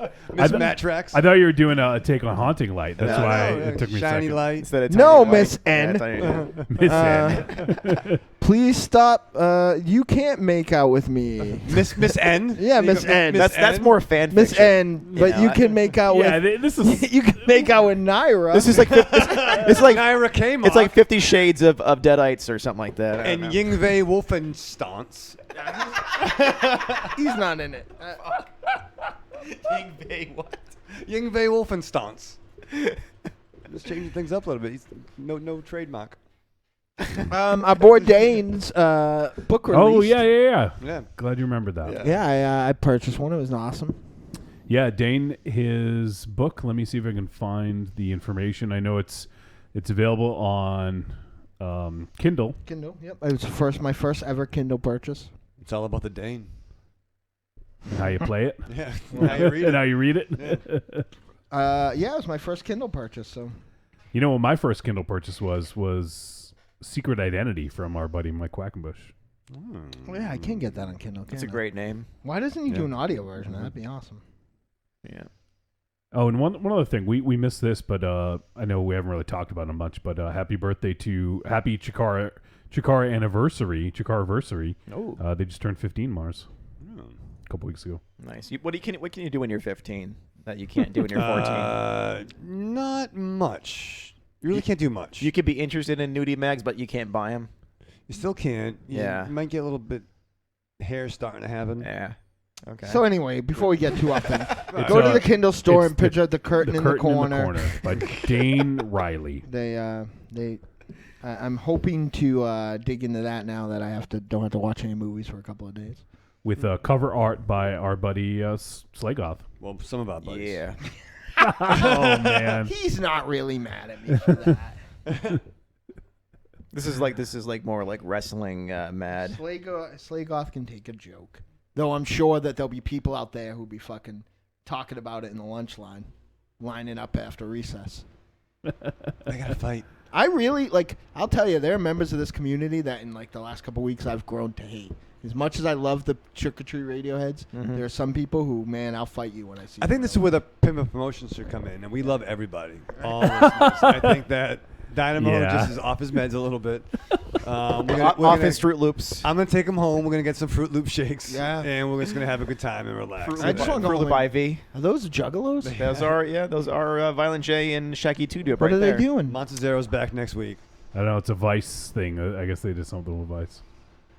Talking about with gathering the juggalos. I thought for some reason they were giving Chikara a happy anniversary. Chikara-versary. Look at this fucking guy, Guido. What nationality is Tom Cruise? Is he like Dutch? You wouldn't believe what Dynamo did. You've never seen me very upset. You wouldn't believe what Dynamo did. You know what I do? This might be an interesting way to finish off the show, but do you guys have any interest in a... Don't talk about Doc Tower. People get mad. Nope. In the Dark Universe, which is Universal's new sort of shared universe they want to do. Not at all, no. What is that? So they want to bring back the Universal monster movies in a shared universe, circa kind of like Marvel DC style. I am not interested, but I'll tell you what I am interested in. Mm-hmm. The new Jack Reacher movie. Yeah, but that's not he what I'm fights a talking mummy. about. Oh, okay, that, yeah. Mummy Impossible. I don't think I'm looking Mummy Impossible. You know, thank you, Joe. if you're trying to harken back to the Universal monsters, you need to take some of that tone with you. Right. You know? Yeah, this is fucking Jason Bourne meets the Mummy. right? Like, that's what it looks like. From the very first trailer, I felt Mission Impossible. Yeah, and I was ready to throw my computer out the window. And then fucking Gladiator is Dr. Jekyll. Yeah. Yeah. And I just Yeah, but he's also the nut. like nice I guy. don't want this to be enough of a success where they decide to keep this going. If they're gonna keep this tone throughout, and they're gonna take all of the horror out of it and the atmosphere out of it, like even the original Mummy with what's his face? Boris Karloff. No, the last Mummy movie that was Brendan Fraser. Brendan Fraser, not the original, but the last one with Brendan Fraser. The first film it was fun. It had more of an Indiana Jones, adventure movie. Indiana Jonesy film, but like they took something like they maybe took some cues from like Lawrence of Arabia and Indiana Jones and stuff like that.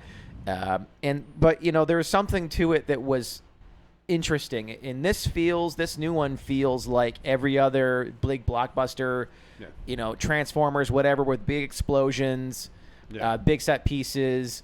Everybody's a fucking supermodel, like I'm just not into it. Like, I'm sorry, I'm looking at this. Even the fucking Mummy's hot. Like, she's hot. Like, she's like, like I just don't feel like. Like when I told this to my wife and she just started laughing, like, there's a hot mummy? Like, yeah, there's a hot mummy out there. Does that make her a MILF? Remember, children. Mummy, I'd like the Pharaoh. I think we better wrap this up, buddy. Get it? Wrap it up. Oh. I'm gonna punch you in the sarcophagus. Shut your sarcophagus holder. Here's the thing, though. You can't. You can't really tell anything from the trailer. They're obviously going to cut it as exciting as possible. But you can kind of tell something. Like, I don't know. I am on your same feeling as far as the Dark Tower film, as it just kind of feels like every other thing out there right now. I don't know. I'm hoping, but I don't think. Has there been like a single Stephen King translation that really was 100% right at all so far from book to film? This is going to be the hardest. The Mist? The Mist was pretty. This was close. Well, they did like, he was pissed at the ending. The ending was different. I mean, they went the opposite. No, I thought he said he preferred that ending. Originally, he said he hated it. The ending, or that he wasn't, It was a darker ending than the story. I enjoyed the ending of the film. I did. But as far as like it made me think. It definitely made me think. I'm surprised. It seems like they jumped like into the third book. Yeah, they jumped pretty far in the Dark Tower. They jumped really, really, really far into the story. They wanted to get people. They wanted to pull like almost like a Star Wars Episode 4, just kind of jump in the middle of it. Which is crazy because I feel like there is a precedent that has been made. Yeah. To put out all these fucking books one a year and make a lot of money, right? I thought no. What I've heard is they're going to be making a television show, and I'm thinking what's going to happen is they're going to have young Roland in the television show and older Roland in the films. I'm not going to watch that. So I think maybe you'd be more interested in the television show. No, I wouldn't. I hate television shows. Well, yeah. What if it's good? It's not. They don't exist. Episode 254, Fueled by Hate. Bates Motel? Come on, anybody watching Bates Motel? No, it's stressing me out. I watched the first few episodes and it was fine. Yeah. It was that time, like, there was too much going on. And, and I just dropped off. But I enjoyed what I saw. It's an excellent show. I like it a lot. Speaking of Bates, can we get out of here? It's got to do some mastering here. Oh, you got to watch some NXT and see Tyler Bate? Yes. I know. Tyler Bate, isn't he on SmackDown? No. Tyler Bate and Switch. It's not the Prince of Pretty? No. Tyler Bate's the kid who's the UK champ. Who was. Yeah, I don't care about the NXT anymore either. So, I guess it's we don't really seem to care very much about the Dark Universe, but this one, I wonder if I wonder if it's a make or break. If this does not do well, if they're going to pursue it, because they already had one false start. Yeah. Dracula Untold. Was that supposed to be a part of that? That was supposed to be their Iron Man to kick it off. Huh. There's no. And here's the thing, though. It didn't do well. I thought it was fine. I feel like when Iron Man was made, though, Yeah. I feel like they were already making the like almost Iron Man 2 was almost a foregone conclusion. I could be misremembering. Well, it's like when they did Street Fighter: The Legend of Chun-Li. Yeah, why? I think Dracula Untold was taking that same cue of trying to make these characters into superheroes. Yeah. You know, and I think it's just a really wrong approach. Not grounding these characters is the worst thing you can do. So turning the mummy just into just another thing to kill without really making it more of a grounded, tangible character. Like, oh, let's just show these little beats here and there and then jump into like why we have to fight it, and it's going to be a giant mummy face sandstorm floating through the city. Like, I'm not interested. You guys are. It's the same thing when they redid Nightmare on Elm Street. They're reusing beats and imagery in the trailer and in the film, and they're not making it their own thing. Or the let's be fair. You can't have it be a fucking mummy like it used to. Like, that's just a fucking zombie with it looks like it has a palsy. But I'm saying like if you take the core of what that was tonally. You can take the core of it and expand upon that and make it better. You know, I think like with the remake of House on Haunted Hill. They took the story that was there, the base story, the base, Vincent Price film, and they made it better. They expanded upon it. They made it feel almost more like Clue, and they had all these really kind of fun practical effects, and they really had fun with it. What movie is this? The House on Haunted Hill, the remake. There's a black and white House on Haunted Hill with Vincent Price. I know that one. And then there's a remake of House on Haunted Hill where it was like a guy that had like an amusement park. Jeff Combs. Yeah. Jeffrey Rush. And so they, which I thought was really, really good. I thought they took the original, which the original almost ended on a cliffhanger, and they completed that story. They continued it, and they really expanded upon it. So I think you can take the core of what that film was, the essence of it, and expand upon that. And I don't think they're doing that with this at all. But how do you make a mummy cool and awesome? Well, I think if you take the atmosphere, think about the atmosphere. How do you make something creepy? How do you, there's some imagery in the film, in the trailer that like feels like Fat kid killed the mummy with a bow and arrow in a jeep. Mumra. Yeah. Not scary. Yeah. Yeah, he was. Why? Mumra was scary. Like if this mummy stuck his fingers in people's ass, then maybe it'd be. That's a bad mummy. Get away from the mummy. Wrap it up. Close the sarcophagus. like putting mummy nuts in your mouth. Like really, mummies. Mummy teabagging. If a mummy came after me, I just fucking push it down. Even the Christopher Lee mummy, which was a little more physically intimidating than the Karloff mummy. Well, if you make it more like a zombie with wrappings on it, but more decay, more like made out of ash and whatever. I think there's ways to kind of make it look interesting. You could make it look good, but there's a TV show that has 1 million fucking zombies and not one is scary. Why is one zombie gonna be scary? Like, how do you make a zombie doesn't scary? the mummy kind of control the undead in the overall universe? Bugs. I don't think so. I think you just bugs. Yeah. Yeah, if she controlled ticks, I'd be scared like a motherfucker. Right. Yeah. Control ticks. I am not super into the what seems like an iteration of what made the Brendan Fraser mummy interesting. Yeah. Right. Don't jump off of that. Right. No. I think going a little darker while still having comedy moments in the film would be fine. I guess my go-to is don't do the fucking mummy. Right. Let's leave him out. Like, let's have fucking Gilman eating people at the beach or something. You know. Let's not do the mummy because there's no way to make a mummy scary. No. You can take anything and make. Well, the Babadook was creepy, and it's just a dude in a hat. I mean, you could make it like Jason, right? But aren't we kind of sick of that? There's a lot of different more. Is it gonna be a rapey mummy? Like what? There's much more imaginative ways to kind of handle things. Like I had a really cool idea for rebooting Nightmare on Elm Street, and kind of going to the core of our primal fears and dreams and all that, and how you can make it more atmospheric and have him almost be like a shark in the water. You don't really even see him very often.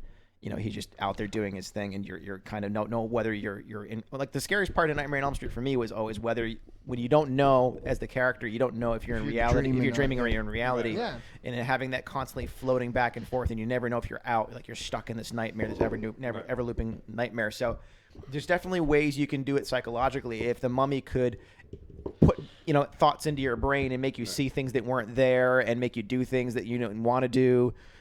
Control you in that way, right? Rape your mummy. Yeah, exactly. Rape your brain, mummy. Yeah, there you go. Well, could you tie in the mummy? That would probably predate the Dracula, right? Yeah. Could the the mummy, Dracula? The Dracula. He is the Dracula in the Dracula. universe. That's like Dracula Prime. Right, Dracula Prime. The Dracula. He's like the Dracula. There's a bunch of motherfucking Draculas, but he's the Dracula. Could you tie in if you wanted to have your Universal verse? Universal verse.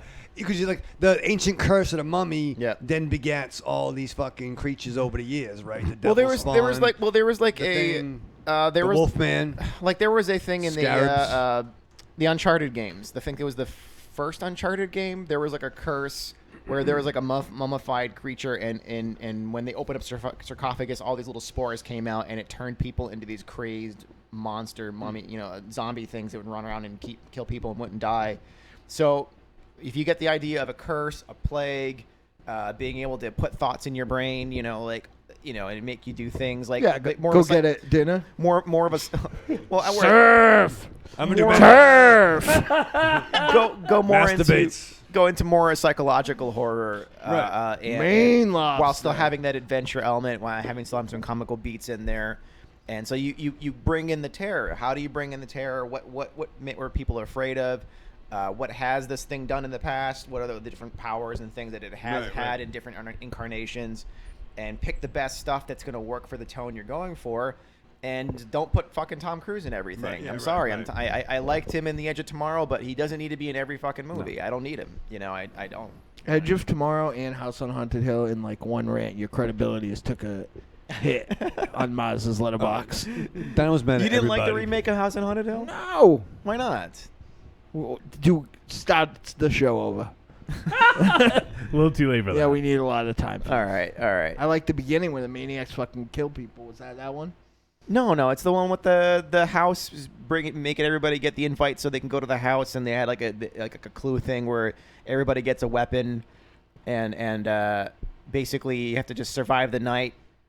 And the guy was getting a divorce from his wife, and she had fucking she wanted to take all his shit. And Ghost Jeffrey Combs. It looked like he was in a film projector, right? No, you're thinking about 13 Ghosts, I think. No, that one's worse. Yeah, that's Matthew Lillard. That's the worst. I'm just looking at our buddy Clay Inferno wrote a review for the It Mummy. was like Ty Diggs or something. It was not Ty. It was what's the name of that actor? Tay Diggs. Tay Diggs. I can't remember the name of the actor that was in the black actor that was in House on Haunted Hill that he gets like dunked in the blood. Have you seen the film? Look who you're asking. I probably did. They all kind of like a lot of those remakes came out around the same time, so they kind of blend I together. know I saw that movie as Jeffrey Combs in there. I know it, and he's fucking the one with the hand poster. It was Tay Diggs. Yeah. Tay Diggs, yeah. Jeffrey Combs. Yeah, Jeff Combs. Told you. Yep. I know I saw that, and it doesn't start with like it's a a weird riot in a cast. lunatic asylum. Yeah. No, it's a ride. Like amusement park ride. It's like almost like those Tower of Terror or whatever. Right, and somebody gets killed. No, they don't get killed. They just they think they're gonna get killed, and then it's just that's the way the ride's built. It's like a video screen. Weird. It makes it look like your elevator's broken. It's got Jeffrey Rush. Told you. Chris Kattan. Yeah. Right. And Lisa Loeb. Yeah. And James Marsters. You say from Cyclops. No. Buffy, James Marsden. Can we go? Yeah. Superman Doomsday. Yes, we can. So I'm there's like sort of this kind of weird curiosity about the Mummy. Yeah. I may go see it. I don't know. I might go check it out too because I really feel like It should be like the Yeti from Halloween. like Havoc. I want to. You know what? When I was learning how I was going into school for writing and all that kind of stuff, one of my professors was telling me that when something gets a really shit review or people hate it, go check it out immediately because you want to analyze it and realize why people hate it. You want to break down all the elements of why it's not working for them, and don't do those things. The Mummy's gonna come out. He's gonna tear the door off the It's a girl. It's a girl mummy. It's gonna tear the door off the cage, and he's gonna do butt stuff with Hulk Hogan. Right? Actually, show the picture of her. Look that up. Look up the fucking Yeti of her from chain down. WCW. Doing butt stuff with Hulk Hogan. Yeah, he fucking gives a ass man. He gives him a fucking some loving right into Halloween Havoc. Hulk Hogan. Look at that mummy. That's what it's gonna be. We would wish it would be that mummy. They're giving Hulk Hogan butt loving. Take that, Tom Cruise. That's what me, you, and Coop are gonna look like in love. You guys in the hot tub. That's like Bob and Neil and the Big Flame from Juggalo Championship Wrestling there. You guys ever seen that Juggalo Championship Wrestling? Yes. Yeah. Wow. If it's got wrestling in it, we probably have. Yeah. Oh, super giant ninja. Do you remember that dude, Mars? No. I don't either. I bet you it's Ron Reese though. Isn't that like a rip-off Scorpion outfit? Yeah. Yeah, it is. Super giant ninja. That's got to be Ron Reese. Yeah. Let's see if I'll put him in our chat. All right. Well, I do think that is going to wrap it up here. So if I don't know if any of you guys go check out The Mummy, you want to let us know what you think, give us a voicemail, email, tweet, whatever. And Alexander, thanks, man. Thanks for coming in and thanks for having me, guys. Treats. Yeah, man. Treats. Why don't you go ahead and regale the folks one last time where they can find your work? You can go to any podcast site, iTunes, Stitcher, Podcatcher, and look for The Ninth Story Podcast. And that's the number 9, TH. Yep, The Ninth Story Podcast. Or you can go to horrormade.com and do some stuff on there. I write creepy stories every Wednesday and poems and creepy poems. And then Jeanette does Horror Haikus Day on Tuesdays. So she makes amazing fucking art. And then people make horror haikus based off of them. You get inspired from that. Dope. Yeah, very cool stuff. And you even contribute on the blog as well on horrormade.com. Yep. Some interesting posts there. So very cool stuff. Everyone go give it a look, give it a listen, check them out, follow our friends. Yeah. And just to close up the chat room, we're going to start saying goodnight here, guys. But first time Mike says, they seem to not have learned the lesson of Van Helsing. The trappings of horror go only so far if there is no terror behind it. Exactly, guys. Wherever you go. There you go. There's a mummy. It's better than Van Helsing. And Tom Cruise. Wherever you go, there's Tom Cruise. And Cecil says they're action flicks now, thanks to the 90s. Hunchback of Notre Dame and Phantom of the Opera sound fun to me. So it'll be interesting to see if this does kick off a universe, and if it does, how it'll be. I'd rather go back and watch Sense and Sensibility and what was it? Not Sense and Sensibility. What was that one? Pride, Prejudice, and Zombies. Yeah, I want them to make Sense and Sensibility and Sea Monsters to make that movie. there is a book, so guys, check that out. All right, so actually... Don't say Fuck. No. I want Alexander to do MZ's sign-off, since he can do it better. Arrivederci, douchebags. Yeah! All right, come back next week, Alexander. I'll tell MZ to stay home. Booster de cabalgats. Just don't wake him up. You don't have to tell him. Yeah. All right, Ravenshadow. Live fast, love hard, die with your mask on. All right, Marsman. I got a new one. You ready? Yes. Yeah. Lay it on us. Go slam your dick in the door, everybody. Remember, children, go slam your dick in the door. All right. No children, where we go, there you are. Thank you for tuning in to episode 254, everyone. We appreciate it. Thanks to Alexander for coming and hanging out. It was fucking awesome. Thanks to everyone who contributed voicemails, who hung out in the chat room, on the live show, and also for all of you out there that listen on the podcast feed. Yeah, that's what I mean. Yeah, the fib. Next week, MZ's birthday is on next Wednesday. And also mine, I guess, is on the midnight after. So we'll have a dual birthday. Nice. Celebration. Corny actually sent us gifts, which That's real he certainly didn't have to do, but that's fucking amazing. So he's a good dude. We'll have some gifts from Corny next week.